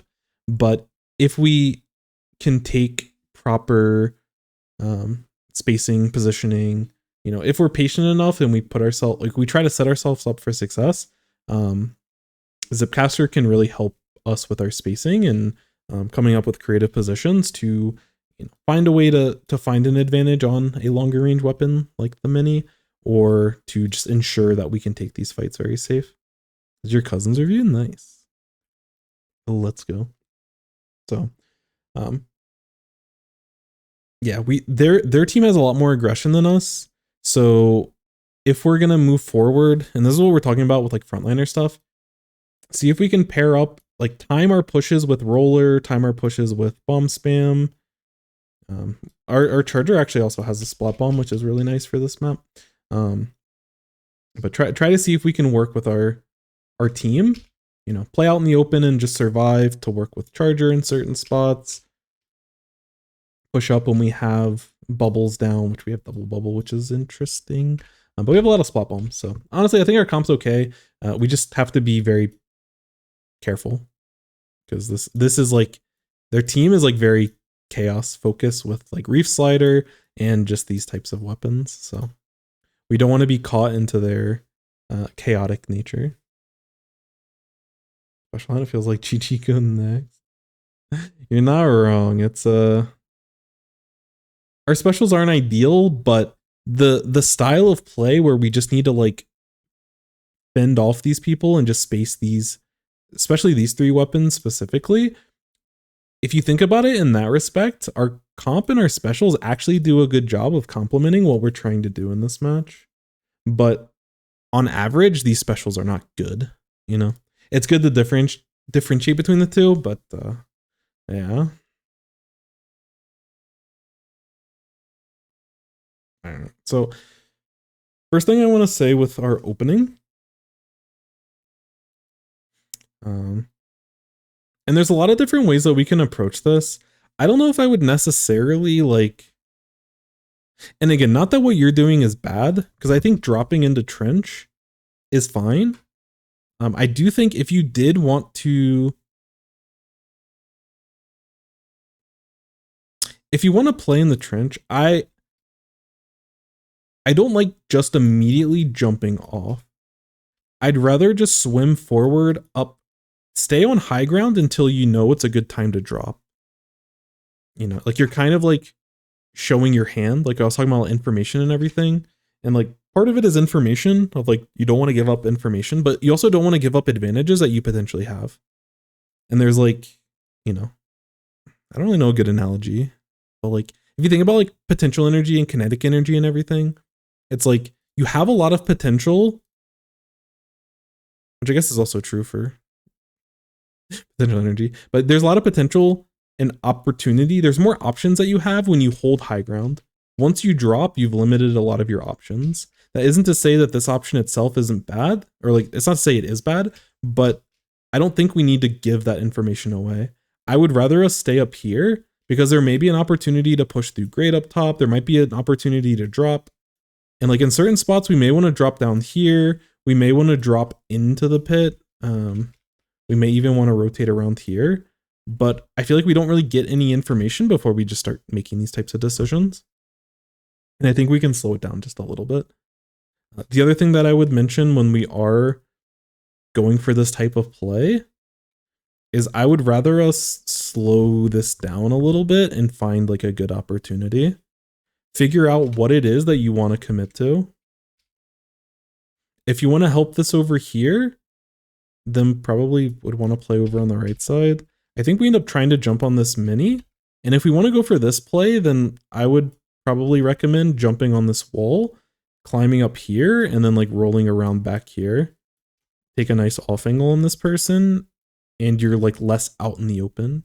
Because if you roll over here, you're dealing with this person, you're dealing with this person, and like, you know, there's a lot of short range threats that are problematic.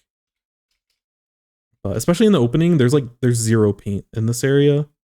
So if you jump this way, the chances that you have to, like, the chances that you don't isolate this mini specifically is very low. And we want, like, as a Tetra, you want to try to isolate opponents as much as possible. So, you know, I definitely think we end up with this decision. I think this pathing is a lot better. And but if we are gonna go down this route where we're pushing out of mid, we have to be very quick with our decision making. Like that happens, okay, we have to drop. Like we have to drop.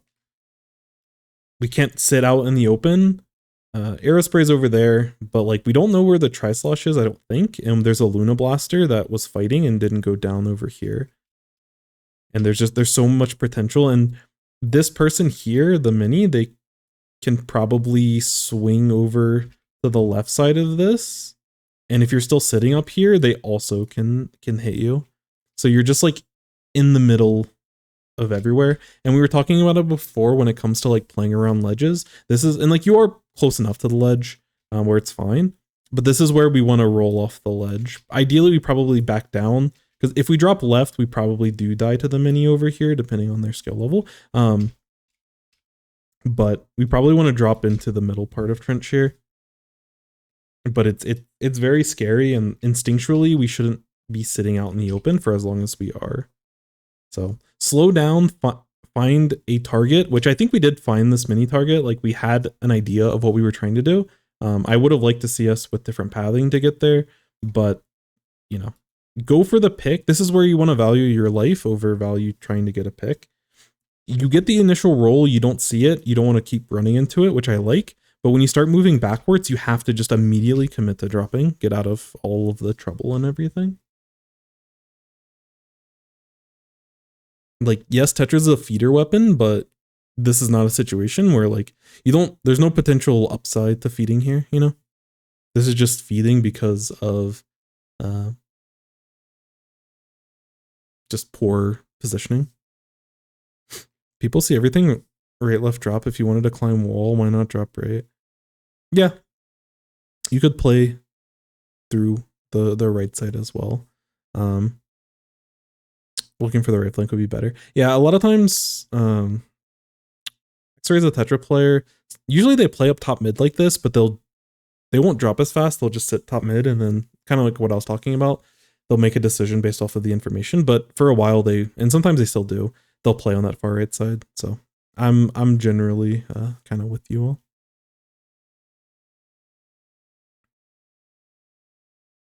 Like there's a risk dropping left and a risk drop like they can technically look from both sides and see things, but yeah, I that's just why in general I don't like the initial drop. But I'm with you. I'd probably play right over left in general.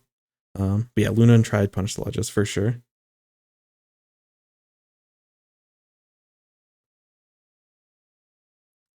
But I like the idea. I just think the execution was a little off. I think we committed faster than we needed to. We should have taken, like, be a little bit more patient, take a little bit of extra time to make sure that you're confident with whatever decision that you're making. Which is like the opposite. Like when you have an advantage, you want to be very fast. But when it's the beginning of the match and it's a 4v4, you know, making sure that you're you're committing to something that's like good for you is also important. Nice shots. I'm glad we got punished here, because even if we didn't get punished, I was gonna kind of talk about it. But, you know, good play here. This is fine. I like this initial type of play. Like trying to hit those shots.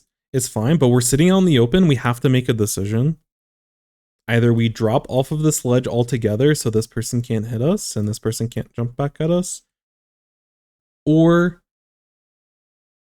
we can roll forward. Like we roll forward into this wall is the other option, because I think this is the mini, right? It's like this mini can't hit you if you're sitting up on this wall. We're still prone to potentially, you know, all of these ledge campers can still potentially punish us, but you know, if you want to continue the fight and work with your teammates, then roll forward and use this cover in front of us, like use this whole wall that's sitting here. But you can also like drop out here. Like you're playing off this back ledge, which is like good if you wanted to have the option to drop out. But us rolling right here just leaves us out in the open, and we don't want to find ourselves in this kind of like fight. Like in certain cases, you may not get punished for this always, but again, like I was saying with a lot of short range shooters, same thing applies with Tetra. Like we don't want to end up committing out in the open. This is how we got punished for our first death, and this is what we get punished for here. there's ways that you can shred that bubble closer to the wall where you're at no threat of dying to the mini. I do like that you're jumping though. I think this is probably a good opportunity for your whole team to move forward.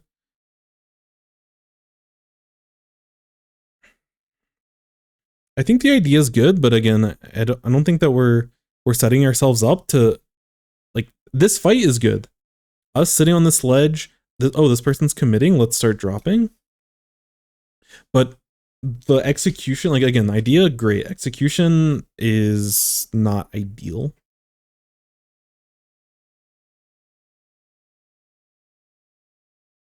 Because we don't need to initially roll down. Like, we waste one of our rolls, like, onto them.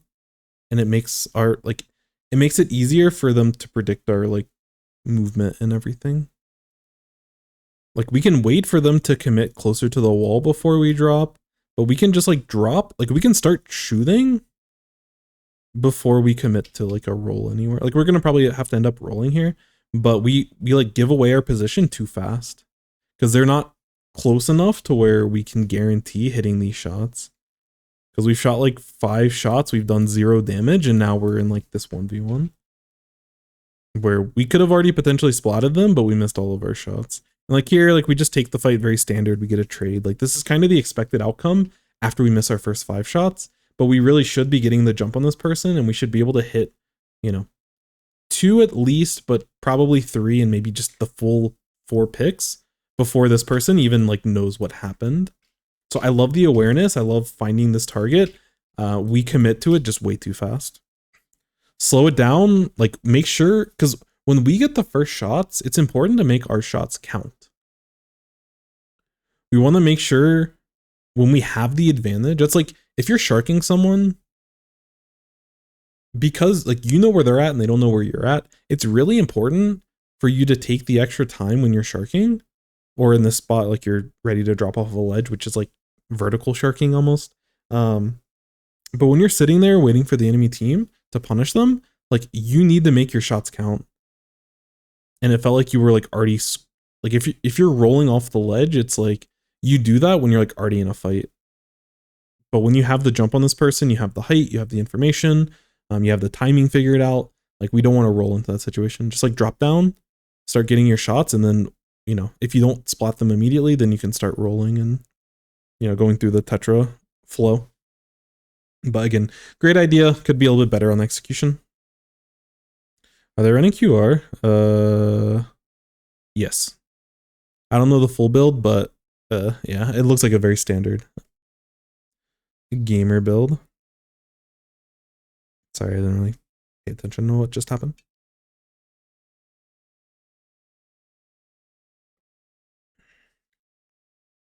Okay. So in this kind of situation, like, we know that this person just dropped here. We know it's a bucket. The first thing I would say is, like, we don't necessarily like have to, like, we don't have to run at them and like take this fight. Like, we're taking the most predictable way of holding forward at them as possible.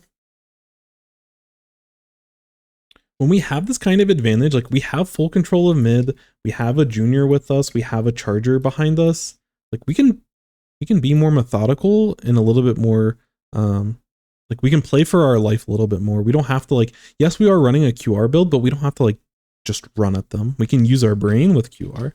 So some examples that I could see, like, the biggest thing here, when they have all this paint, I would like to cut off their paint to shore up this fight, to make sure that this fight goes our way. Because we leave too much open to chance by just running at them. So like, you can get a, I mean, you can get Sprinkler back here, you can get Sprinkler up here, you can get Sprinkler just directly on top of them, you can get Sprinkler up here. There's a lot of, like, I don't really care where you throw the Sprinkler, but just get a Sprinkler to like cut off their paint while they're like stuck here. That's part one. The second thing is, like, we can sit here and like just do fall off shots on this person. Like, it's not important for us, especially when we have like full mid control. We don't have to immediately like take this fight as fast as possible. If this person is stuck, if this Tri-Slosh is stuck down here with no paint, like, we can hit them with fall off shots, like, give our junior a second. If they move forward and they throw a splat bomb, like we get this pick.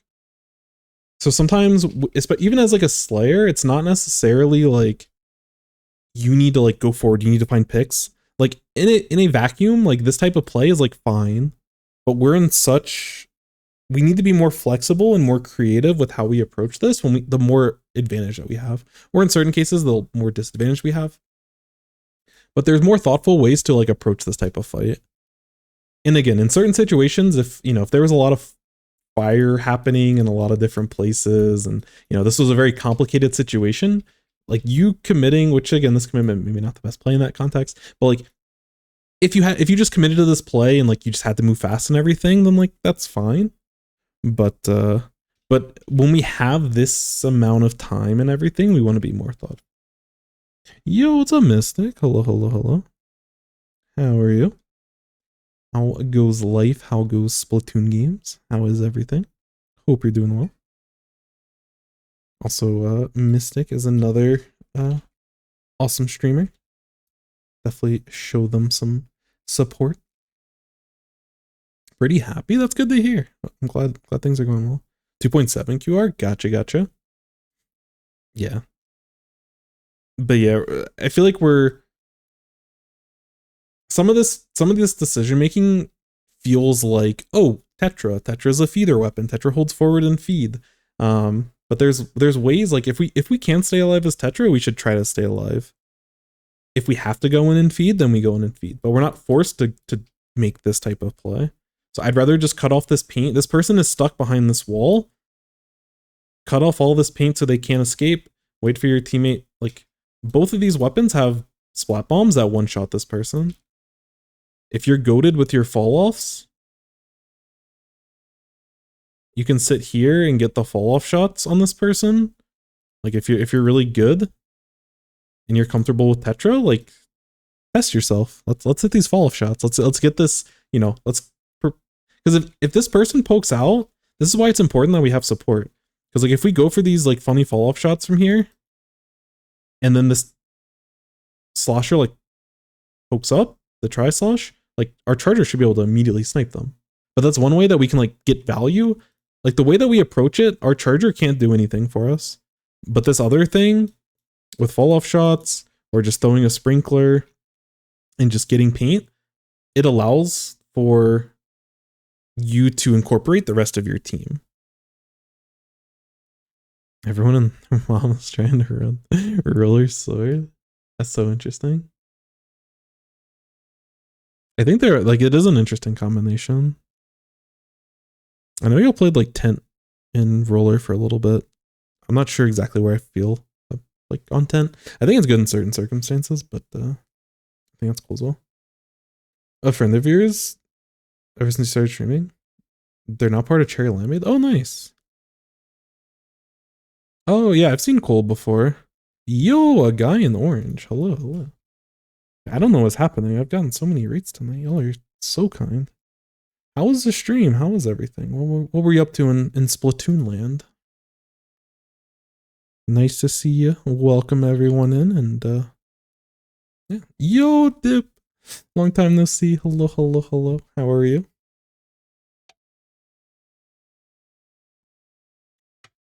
I hope the stream was nice. I'm gonna take 2 seconds to get some water. I'll be right back. But we're going through some VOD reviews right now. Looking at some like Tetra gameplay. It's only good with sharking weapons that can't take space themselves. Gotcha. That's a good way of putting it. Yo, Cactus. Hello. Cactus, you had an eventful little bit of time.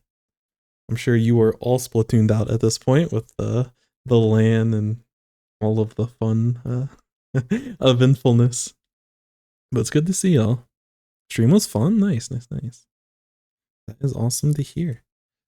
Yeah, I am Reborn. I'm a mid-ish level competitive player, but I like to talk about games. I like to break things down and be more analytical. So recently we've been doing a lot of VOD reviews. VOD reviews here are totally free. I have cut off VOD reviews until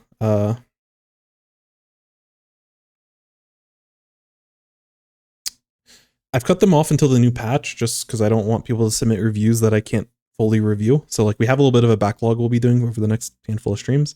But the patch should be coming soon. So once the new patch is out, I will open it back up and it's first come, first serve, totally free.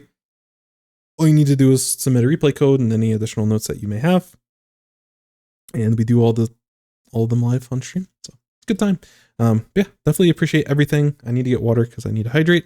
And yeah, we'll get back to reviews here very quickly. But nice to see you all. So cool to see you all. And I will be fully transparent. I do not follow your stream, a guy in orange, but I just followed you, and I'm excited to check out one of your next streams. Anyone that's friends with Cactus and Dip is definitely good company. Hope you're swell. I don't know if I can say I'm fully swell. If it's Friday night instead of Thursday night, then maybe I would be swell. But I'm doing very well. But yeah, thank you. I hope all is going well. Cactus is more based. Real. But yeah, give me 2 seconds. I'll BRB. And thank you for the follow. Definitely appreciate you. BRB.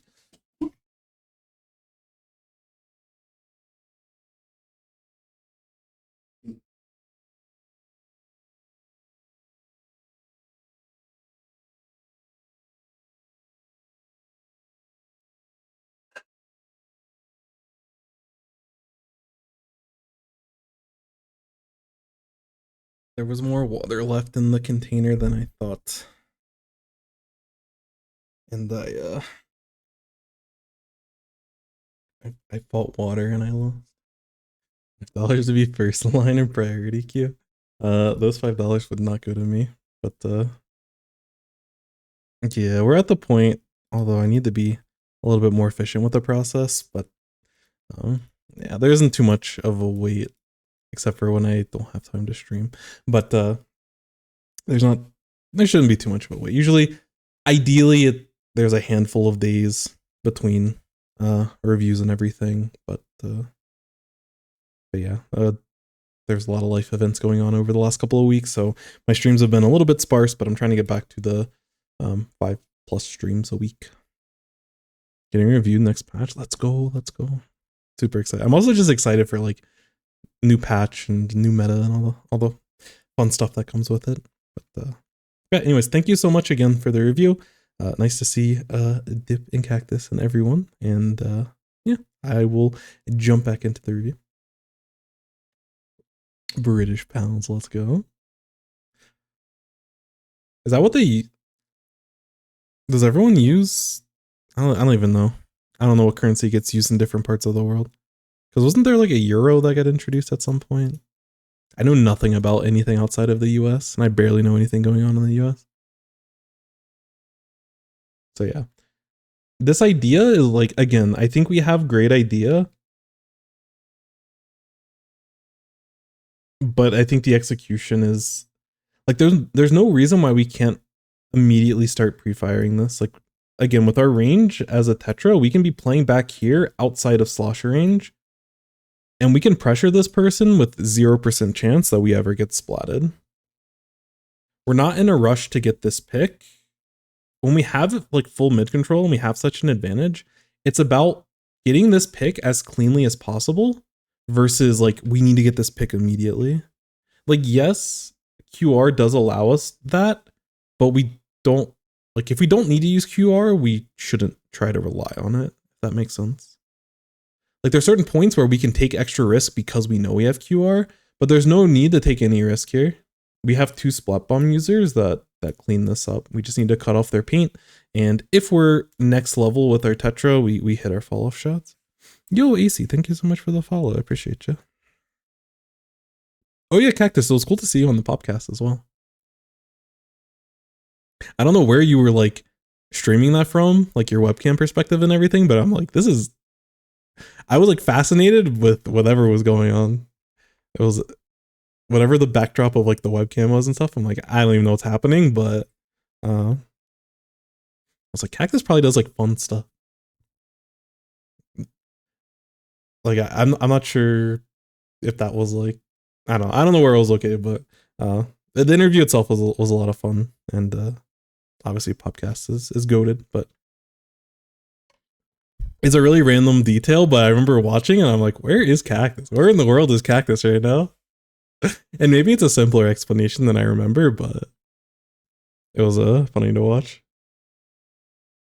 Yeah. And see, I like, oh, are we gonna, okay, we survived. I like this drop a lot more because like we're committing to something. And like this person's already taking a fight.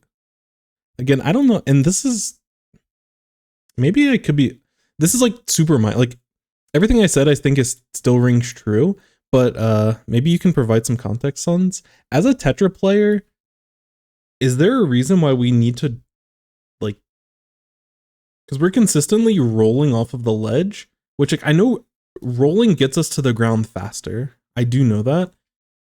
Does it make it easier to like, I guess it makes sense. Like you want to get to the ground as fast as possible because you want to be able to use your rolls as fast as possible.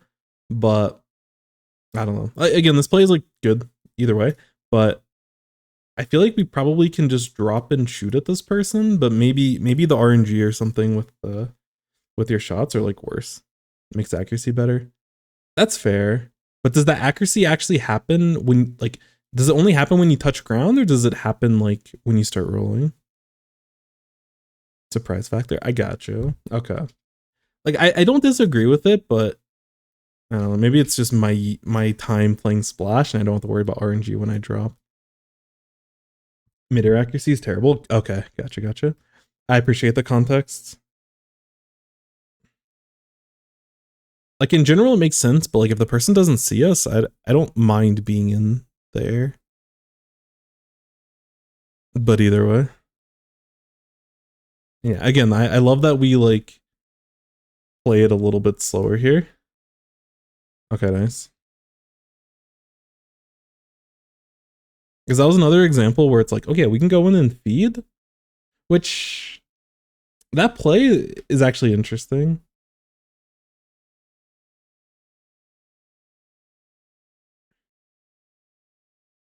So in this situation, we actually could, like, we could totally try to fight this person. I don't know. I'm conflicted here, but with the rest of our team down, avoiding white by moving backwards is probably the right play. Because do our teammates end up jumping to us? I don't even know. Probably not, because they get the Reef Slider out. Yeah.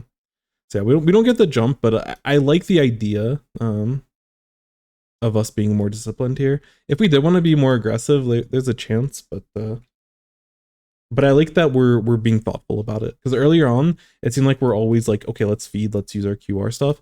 This was a lot more of a thoughtful play. And again, in this situation, I'm okay with us moving backwards. I'm okay with us moving back to stage to get jumps for our teammates. I'm okay with the way that we played it. I'd also be okay with us running forward. Like all these decisions are like relatively fine. There's probably one that's slightly more optimal than others, but I think they're all pretty reasonable. But I like to see that we're being more thoughtful about when we decide to take fights, when we don't decide to take fights. Oh, we almost get the second trade. We shouldn't get the second trade, but we almost outplay. But again, we did our job. This is like one of the roles of Tetra where like we're able to take space so that the rest of our team can get onto mid so that we don't, like, 3 of our teammates went down and we were able to stall long enough so that the rest of our team can, like, I'll go from a bird's eye view, but like our team is able, which it'd be nice if we were a little bit more in, but we can like, we don't have to fight them when they're sitting in this area. Like we can fight them like over here and we have like some more space and more flexibility. Like we're not getting locked out where their slosh is sitting here and they're like camping all of these areas. And all that happened because we were able to stall out with our Tetra. So definitely kudos staying alive and almost having a massive play, but just the one pick and staying alive as long as you did was really good. Oh, and also I think Sons, you mentioned like when you drop on them, like throwing Sprinkler, which I like that idea. I think there's a lot of spots where we could probably get Sprinkler out to kind of assist with whatever play we're trying to go for. when it's one circle, the weapon shoots slightly faster. That's an interesting point. I actually don't know about full DPS, but you're probably right. Tetris shoots faster in turret. Okay, interesting. Yeah, I don't know the full numbers. It feels right, but I never really thought about that. But yeah, okay. Y'all have convinced me on, like, not, again, I don't disagree with rolling off the ledge, but I've definitely been convinced of like why we're doing it as early as we are. So I appreciate y'all teaching.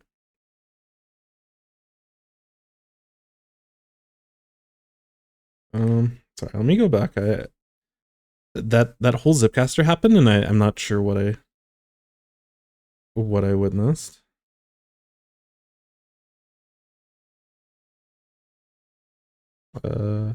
Maybe we tried. Did we get blocked by the wall? The grate potentially. I think we were looking to jump on top of the grate, which I would have liked, and just like rolling in there backstage. I think it was like a mechanical issue. I think we hit our head on top of this thing, if I'm not mistaken, and we ended up dropping. But I think your goal was to get up here and like start rolling behind them, which would have been really good pressure. So again, unfortunate execution, but really good idea. Nice. I would say when we're fighting against a Luna like this, I would probably be a little bit more inclined to like take these shots.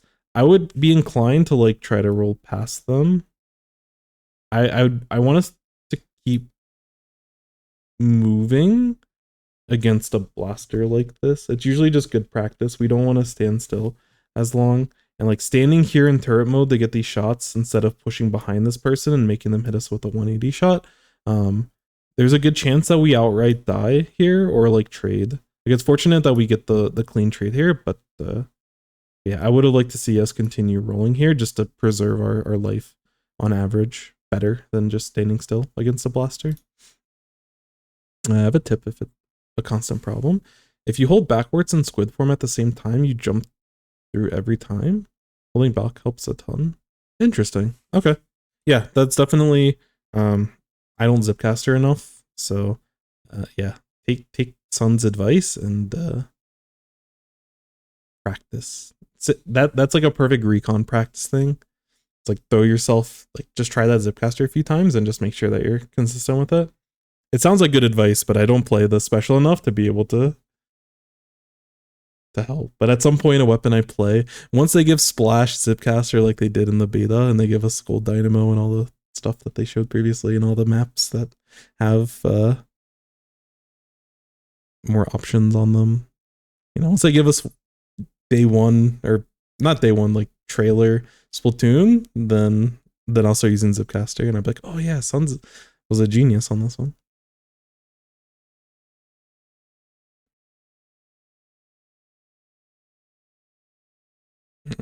I like that we just kind of move out of their range here. I have to go back to that play. I'm not really sure what we would want to do after. Like dropping's fine, I guess. But I don't think we need to necessarily drop. I guess for last one, we're just uncomfortable. I don't know if we want to drop low ground though. I feel like we can probably like, I'd like them to commit more resources to us in this situation. Because like if you sit on top of this grate, there's no threat. Like this goes back to like their minis back here, they can't hit you. You outrange anyone that looks to fight you on grate. And I think you can play, like I sometimes talk about playing big. Or like if in a situation, if you like outrange everyone, you don't have to like play very sneaky or anything. You can just sit out in the open and just like force situations. Oh yeah, Chases is the goat for sure, for sure. But yeah, I actually kind of like us sitting on top here, and we can play like, if we're smart about our movement, we can kind of roll forward into their team and look to press them. But you're also totally fine sitting here. If they start pushing you, you have all of this space back here to like roll backwards. and you should give yourself an opportunity to be able to like win this fight. And even if you like, let's say if it takes them like 7 seconds or like 5 seconds or whatever to like fight you, and they send like 2 or 3 people to like push you, like that again, that makes it easier for your team to move in. Secret tech in a video. Oh, I see. I didn't know. Y'all have been holding back the tech from me. But if you are gonna drop, I do like that you roll backwards and you keep yourself out of range. I do question, again, I think we're playing a little bit too fast. I want us to get more information. Like the enemy team has full control.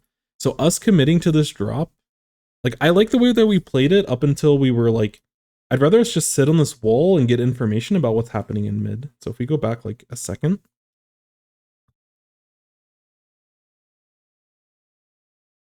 Right here, instead of climbing up and over, like we can adjust our camera and like see what's happening like all around mid. And we can see what's happening down here potentially and down here. I would like to get more information before we just commit to things. Because we're also very close to our special. And if we do want to commit into mid, like we can approach with like a Zipcaster, for example. So I don't like us just committing because, again, we talked about it a few times. Luna, Tri-Slosh are going to punish us. Literally every one of their weapons can probably punish us, but those are like, that's why, like Tri-Slosh, these types of plays are why Tri-Slosh is picked on this map specifically. So we're just playing into like the enemy team's win condition. Yes, that's a great point. Yeah, you can definitely use Sprinkler for scouting purposes. I like that you bring that up, Sons. I don't think about Sprinkler a lot, but yes, Sprinkler is very annoying, and it that extra paint. Dude, I should love Sprinkler. It's like one of the weapons. It just continues to paint, dude. That should be my sub.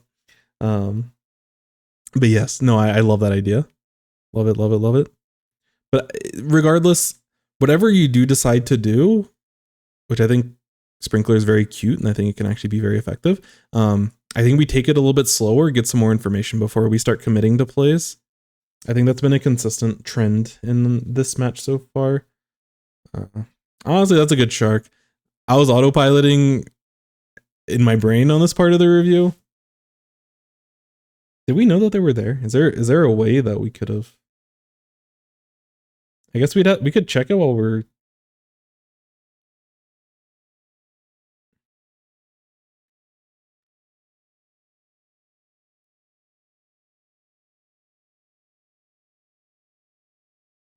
I feel like we probably could have.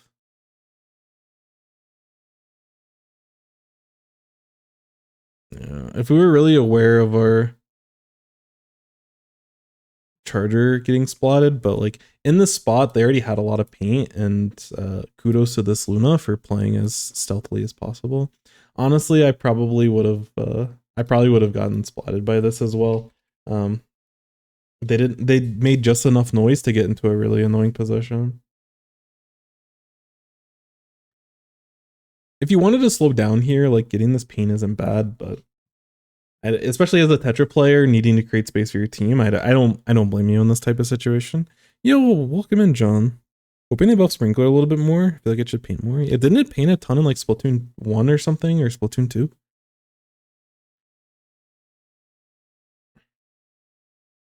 I actually think like Sprinkler, I think a lot of the utility, like Sprinkler, Point Sensor, Beacon, although people value Beacon pretty high. I think a lot of those utility subs, I think people underrate and undervalue, but I do agree with you that that Sprinkler deserves a little bit more love. It stayed on the first. Wait, so it never had the second mode? It just stayed on the first mode? It's actually really good. Didn't it have like a bigger painting radius though as well? I don't remember. I played Splatoon 1, but I was the most casual person you could imagine. I hit like S+ or whatever, and I thought I like beat the game. I'm like, I'm so good at this game because I hit like S+. And then I played Splatoon 2 and 3, and boy, how wrong I was. Sprinkler is meta for 5 frames. People realize you need to paint to win. I see, I see. But I do think it deserves a little bit of a bud, a nudge, a buff. Give it a little something. Fizzy paints more than sprinkle yet. Uh, the like torpedo and fizzy bomb, weren't they added during Splatoon 2?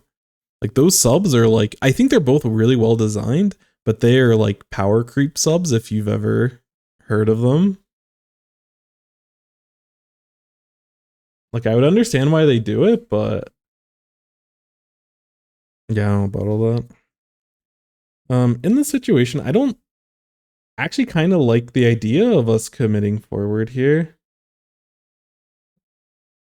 I don't know if we should be dropping in the first place here. Again, I think there's opportunities where you can weave in sprinklers and potentially help with this play. I would maybe play on the left side versus playing on the right side here. I don't know. I think in general, I just don't like dropping down this type of path. Like in the opening and stuff, it's fine. I don't like it in this situation. Like my intuition is just kind of telling me that I'd rather be playing up here and start getting that information. Again, we can go across, we can play around this way, we can drop into here is fine, but I don't like leaving us open in this situation. Because the other thing is like we're kind of rushing as a frontliner when they're like we have a numbers advantage and we have like a potential special to push with. I'm okay with us being a little bit slower and just trying to leverage that numbers advantage that we have. Because like you rolling down here, like 90% of the time, you probably should just be immediately getting splatted. You're pretty fortunate to be able to stay alive.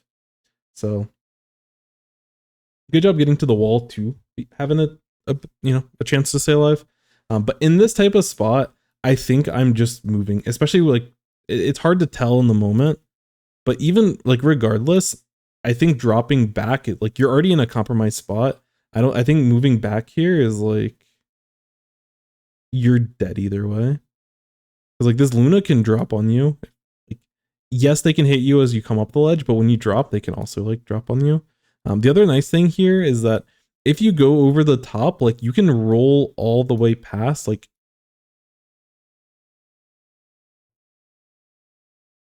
so you can roll like past everything. As you're rolling, this person is landing and we can potentially punish them.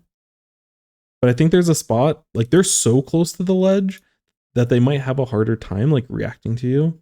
And you might be able to roll all the way across to get to like to now play around this ledge over here and like drop off of this spot here.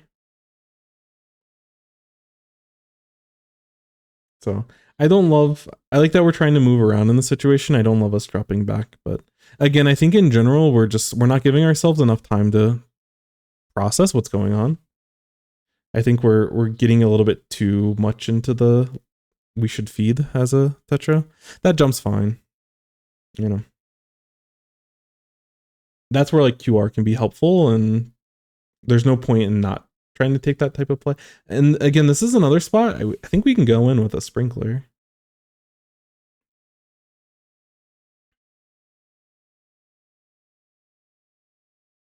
Like, I think we can get a sprinkler over here. Sprinkler. I don't know if we can get all the way this far, but like, we can get sprinkler in zone. Like, I just want to see a sprinkler somewhere and again, get the value. Like, they know that you're coming. Like, you're not really being... If you wanted to get the jump on them, I would play off of this wall instead of playing where you were. I think where you were was fine, but we need to slow it down a little bit. Because again, we're kind of like, we're just out in the open for too long. If you use sprinkler between your rotations, you build special way faster. Interesting. The painting stuff doesn't paint the best. That's so true. It is funny looking. Line marker better. I think depending on the weapon, I think line marker in certain spots is really hard to use, but like, again, I think Rapid Pro Deco is like the best example of you can get a ton of value out of it. We talk so much. Hey, you've come to the right place. If you want to talk about the game and distract ourselves from actually playing it, you've come to the right place.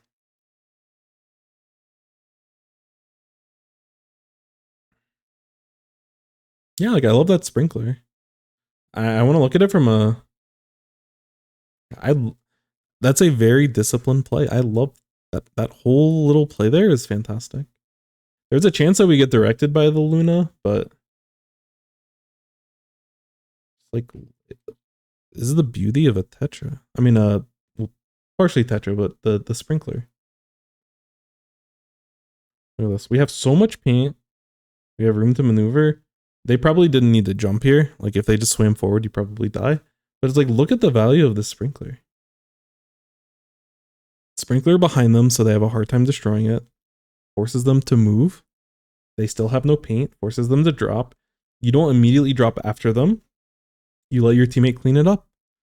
Like the play against the Tri-Slosh on their stage earlier on that we were kind of talking about. I would have loved to see this type of idea. But this is beautiful. That's a big brain play.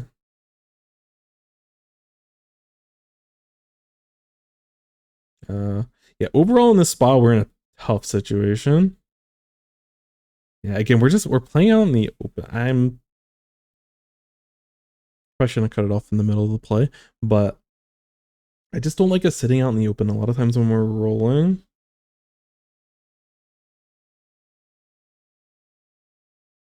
Like, this is just very scary. Like, we should already be dropping, or we should have dropped behind this pillow here.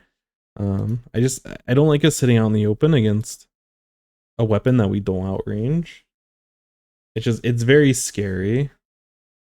I do like that we end up getting behind cover, but we leave a lot of opportunities for us to get splatted. Again, this roll is perfect. We end up like behind the ledge, which again, they have weapons that can potentially like punish us and stuff, but I like this a lot better. This is very difficult. This could potentially be a sprinkler play, but yeah, this spot's tough. You're trying your best. Oh, you didn't get the overtime. Unfortunate. Good idea from your teammate, but we weren't able to cap both zones. So yeah, overall, I think there's some clear pictures of what we can be doing better, but I would say this is kind of a tale of like two games. There's certain parts where you're playing very thoughtful, you're mindful of your positioning, you're mindful of, you know, taking fights with your teammates, making sure you're staying alive, and I love that. And there's a time and place to do that, and there's a time and place to be the grimy Tetra player that's just holding forward, looking to scrap always. But even if you are playing a scrappy weapon like Tetra, there's still opportunities for you to be more thoughtful, for you to be more mindful, for you to be thinking about this game a little bit more.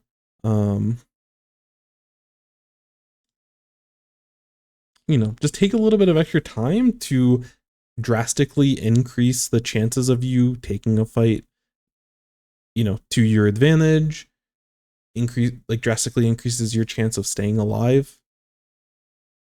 We want to try to do that as much as possible. At the end of that game where we're kind of forced to take fights and stuff, I like that you have to position in like risky ways because your team needs a way in. I'm totally fine in those situations for you to play it the way that you played it, but I really want us to, especially when we have advantage. There was parts of the map where we had like full mid control, and this is like a little bit more like specific to this match, but when you're playing with like a charger, any time where you have full mid control is really important for you to like stay alive as long as possible. Focus on paint, focus on control, and if your charger can hold mid for a long time, like y'all can rack up a big lead. Yo, welcome in Valentine, that's super cool. Yo, Sage, hello. Last day of school, let's go. That's so hype. I'm so excited for you. I hope you have some plans. Probably play more Splatoon, but hopefully you have some other plans outside of it. But definitely good luck. We do love the last day of school. It's so real. I think the thing on this map people don't realize is that backcapping their zone makes space for your team. We have like when I play with Tetras, like X-Ray does a really good job of like doing that. But I will say that like, yeah, I honestly, I don't think about that all that much. So yeah, that that's something I'm going to take with me the more that like the next time that I watch more like Zone Flounder gameplay. Because I agree, but it is a good point. Like with where the zone is, like getting that cap on the zone like restricts a lot of options for the enemy team. Yeah, I never really thought about that. Like I notice it in the moment when we do get the back cap, but I actually like I don't prioritize it in a lot of cases. How do I get my plays reviewed? Okay, so this Discord. Oh, perfect timing. So for this Discord, currently the reviews are closed. I will be opening up the reviews when there is a new patch. There's still quite a few amount of reviews, and I've been going slow as molasses to get through them all. But yeah, once the new patch is open, it'll be first come first serve. So if you play new games on the new patch, if you play any games on the new patch, you can submit those. But yeah, it'll be in that same Discord. The replay channel you should be able to see. You just can't post currently. So yeah, if we can just have patience, hopefully, if by next week, if we don't get patch notes early in the week, I'll open up the reviews again because I should be done with I should be fully caught up at that point. But realistically, we probably should be getting the patch next week. So I'm just trying to hold off and just making sure that because the last time there was a patch, people submitted reviews and I didn't have enough time to get to them and I felt really bad. So I want to not try to do that. You also mentioned, should I use a winning game or a losing game? Both can be appropriate. I think honestly, it's kind of a skill to know like what kind of review that you want to get looked at. But the biggest thing that I would say is try to like if there's something, either one's fine. Try not to have a match where your team gets completely stomped or you completely stomp an enemy team unless there's something very specific in that match that you want to look at. My biggest advice is if there's ever an important decision point in the match where like you didn't like you were just very there was a complex situation in front of you or you didn't know how to evaluate it, or oh, I thought this was really good for us and then our whole team got wiped. Like if there's a part of the match that you want to dissect, I think that's an awesome match to review. Or if you're like, I don't really know what I could have done in this match, that can be helpful as well. But try to think about specifically like, there's like a note section when you submit a review, and as much notes, again, if the notes are just for like a specific part of the match or like an overall theme of the match, all of that information helps me. But my general advice, as long as you're not going like 20-0 or like 0-12, as long as it's not one extreme or the other, basically everything should be fine. I wouldn't choose something that like a game that's like a minute long probably isn't the best in most cases. So it doesn't have to be a full game. Like there's still a lot of great review. Like even if there's like a 2.5 minute KO or 3 minute KO, like there's still a lot you can extract from the game. But just nothing too stompy or snowbally, and making sure there's enough substance to go over. I mean, there's substance and quick KOs, but yeah, just use your discretion. You don't understand what happened, how you could play better. Yeah, that's effectively the best way to summarize it. Yo, Agent, thank you so much for the follow, my friend. Hello.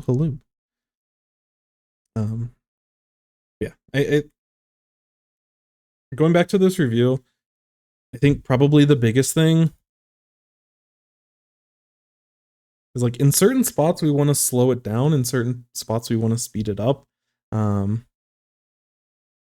But I would say like give yourself time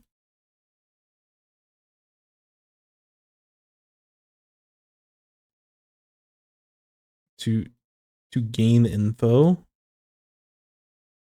That G looks a little not like a G.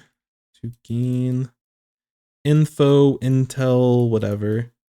But there's a lot of times where we can slow it down a little bit in order to drastically improve situations. So I go back to, when we drop down off this ledge on this unsuspecting tri-slosh, we rush our shots and we end up trading when we should have a very clean pick there. I reference a spot where you have a junior here, a charger here, and then you end up like taking this very direct fight with the tri-slosh that's by themselves and isolated. And we can take it a little bit slower, but a lot of times you would climb up walls, like climbing up walls here, and you just immediately drop. I mean, at the beginning of the match,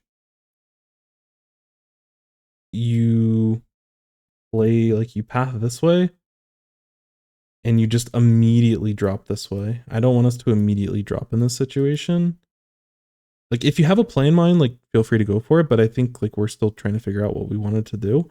Like, it's okay to sit here, get a view over here, get a view over top, potentially be able to see stuff that's happening in the trench.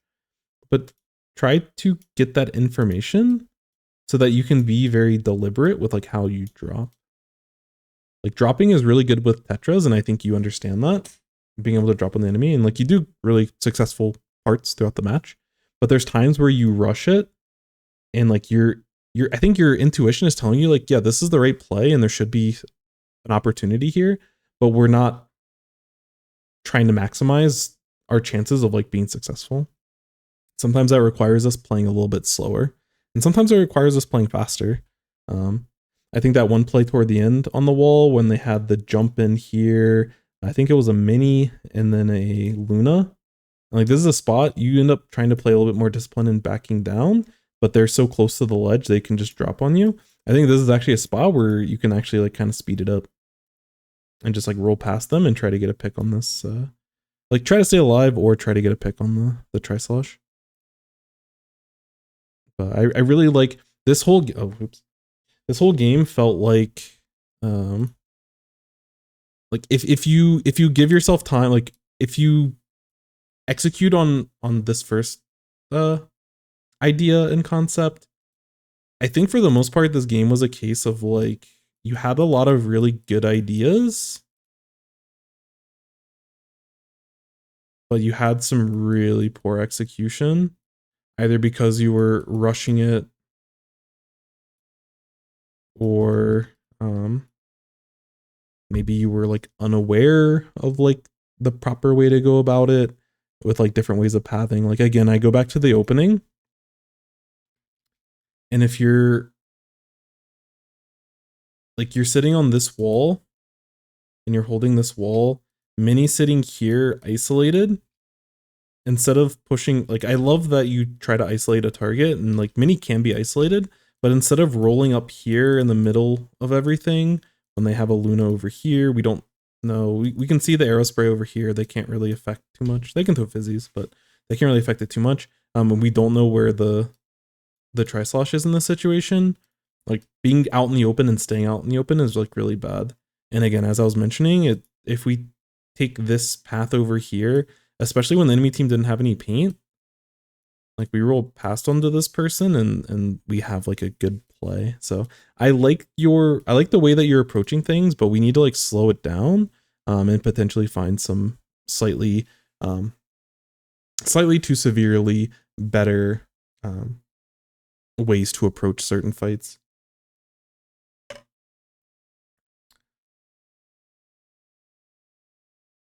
Honestly, I wouldn't have thought about this initially, but Suns brings up a lot of good points throughout this entire review of, like, let's put sprinkler. I think there's a lot of spots where we can get value out of the sprinkler. So approaching fights.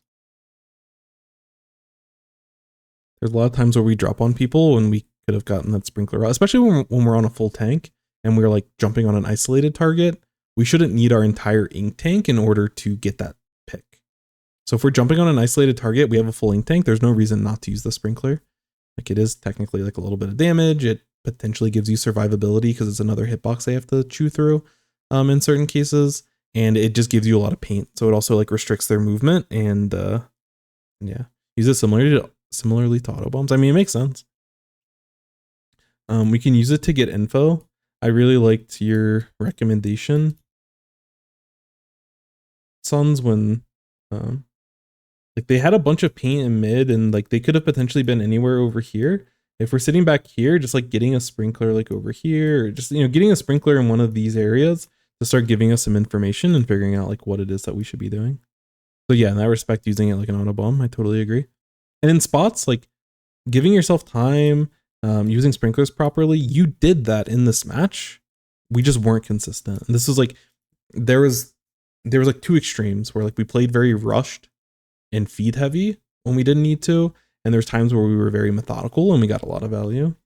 Like using the sprinkler on the Luna Blaster that swings at you, and like you backing up this, you know, forcing this person to drop and allowing your teammate to come in and take this fight. Like, it's just, that was so beautiful. I love that.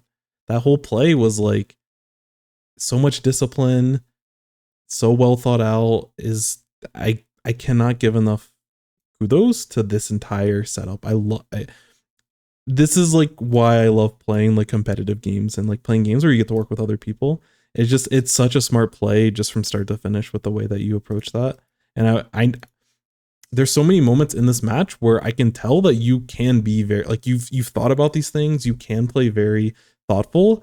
But there's a lot of times that we just kind of autopilot and go into like feeder mode. So try to shake that off when you can, and look to play, you know, especially when you're grinding solo queue or whatever it is that you're trying to accomplish, whether you're a competitive player, whether you're a solo queue grinder, you know, just want to generally improve at the game. Like, consistency is the biggest thing. And if we played this play over here against the Luna for 5 minutes, we probably carry this game. There's a lot of spots for you to be able to carry, and I know that you're capable of it. We just need to find that consistency. So overall, really good stuff. And I appreciate the feedback from Suns and Jaw and everyone else in chat. Again, y'all's feedback and everything helps a ton. Stats and stuff generally okay, but like 12 deaths, we didn't need nearly as many deaths here. Like 12 deaths on a Tetra is like fine, especially for a full 5-minute game, but I would have liked to seen this as like there's no reason why this couldn't have been like 10 and even just like 10 and 12. But realistically, like probably honestly this could be closer to like 12 and 8, 12 and 7. Like these could almost be flipped, because there were so many advantageous scenarios that we just didn't get value out of. But again, overall, really good stuff. I think I was super impressed with like your highs.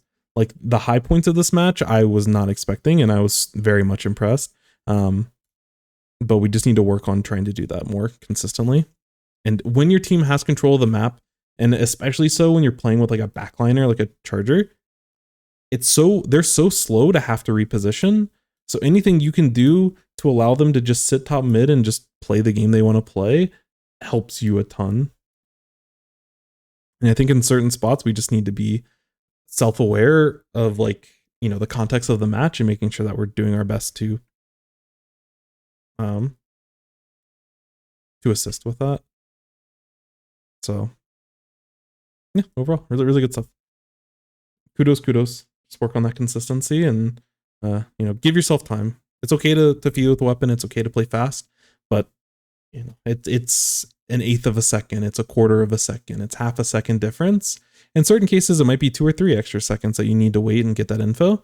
And that's where like you could throw a sprinkler to try to help with that process. But that's the difference between you, like, there's a chance you put yourself in a lot of good spots. There's a lot of chances for you to just solo carry this game, and giving yourself an extra little bit of time to figure out exactly what you need to be doing versus like, oh, I should probably be in this area, so I'm just going to start rolling and committing. Like we're committing before we know it's like safe or we know it's a good play. Like instinctually, I think, you know, there are good plays for us to be taking, but we need time to like be able to commit to them. I'm getting nostalgic to my first review. Wait, was it on Flounder as well? I've heard those exact words. Encourage me to stop being lazy and finish the 5 stars. Let's go. 950k. Wait, you're almost there. What the heck? Just like do that now. Just don't sleep. Just go do that. Yo, what's up, Nia? Hello, hello. Unfortunately, I've been going at a glacial pace. We will get to your review tomorrow. I apologize. My eyes are hurting. My throat is very sore. It's been a long one. But we will absolutely get your 2 more reviews. I'm interested in your scrim. But we will get to that soon. 5-star Squelchy? Oh yeah, a lot of your clips on Twitter. I didn't even know that you played Squelchy. I guess you play quite a bit if you're almost at 5 stars. But I saw some of your clips that you posted were I don't know if it was CDS or VDS, but I think when we played SOS, I think you were VDS. But that's cool. But I hope you're doing well. 2 months? Oh, okay. Very cool, very cool. I mean, now is a good time as ever to see them get value. I forgot who it was. I don't know if it was Ryukin or someone else. But someone hit number 1 with I'm not sure how much of the grind, but they posted a screenshot of them winning a zones series with CDS and getting number 1 with the weapon. So if there's a time to push it, it would be now. Only VDS. Gotcha. I think CDS is interesting. CDS is interesting with Beacon for the same way that Pencil is interesting with Cooler. Like it opens up a lot of flexibility with your comp if you need to. And I think that's a really cool niche for it to be in. I just wish Super... I'm so sad. I wanted Super Jump to be so good, which I think in time it'll get there, but I'm sad that we haven't gotten there yet. But anyways, speaking of getting there, let's find a stream for us to raid and to get to. Wait, is Pikmin 4 out? Does that come out tonight? Hello? Everyone's like playing Pikmin 4. Oh, I think it did just come out. That's hype. Yeah, well, there's a lot of awesome people playing a lot of awesome things, but I'm gonna go ahead. Let's read Para. Para is an awesome streamer, competitive gamer, a very cool person.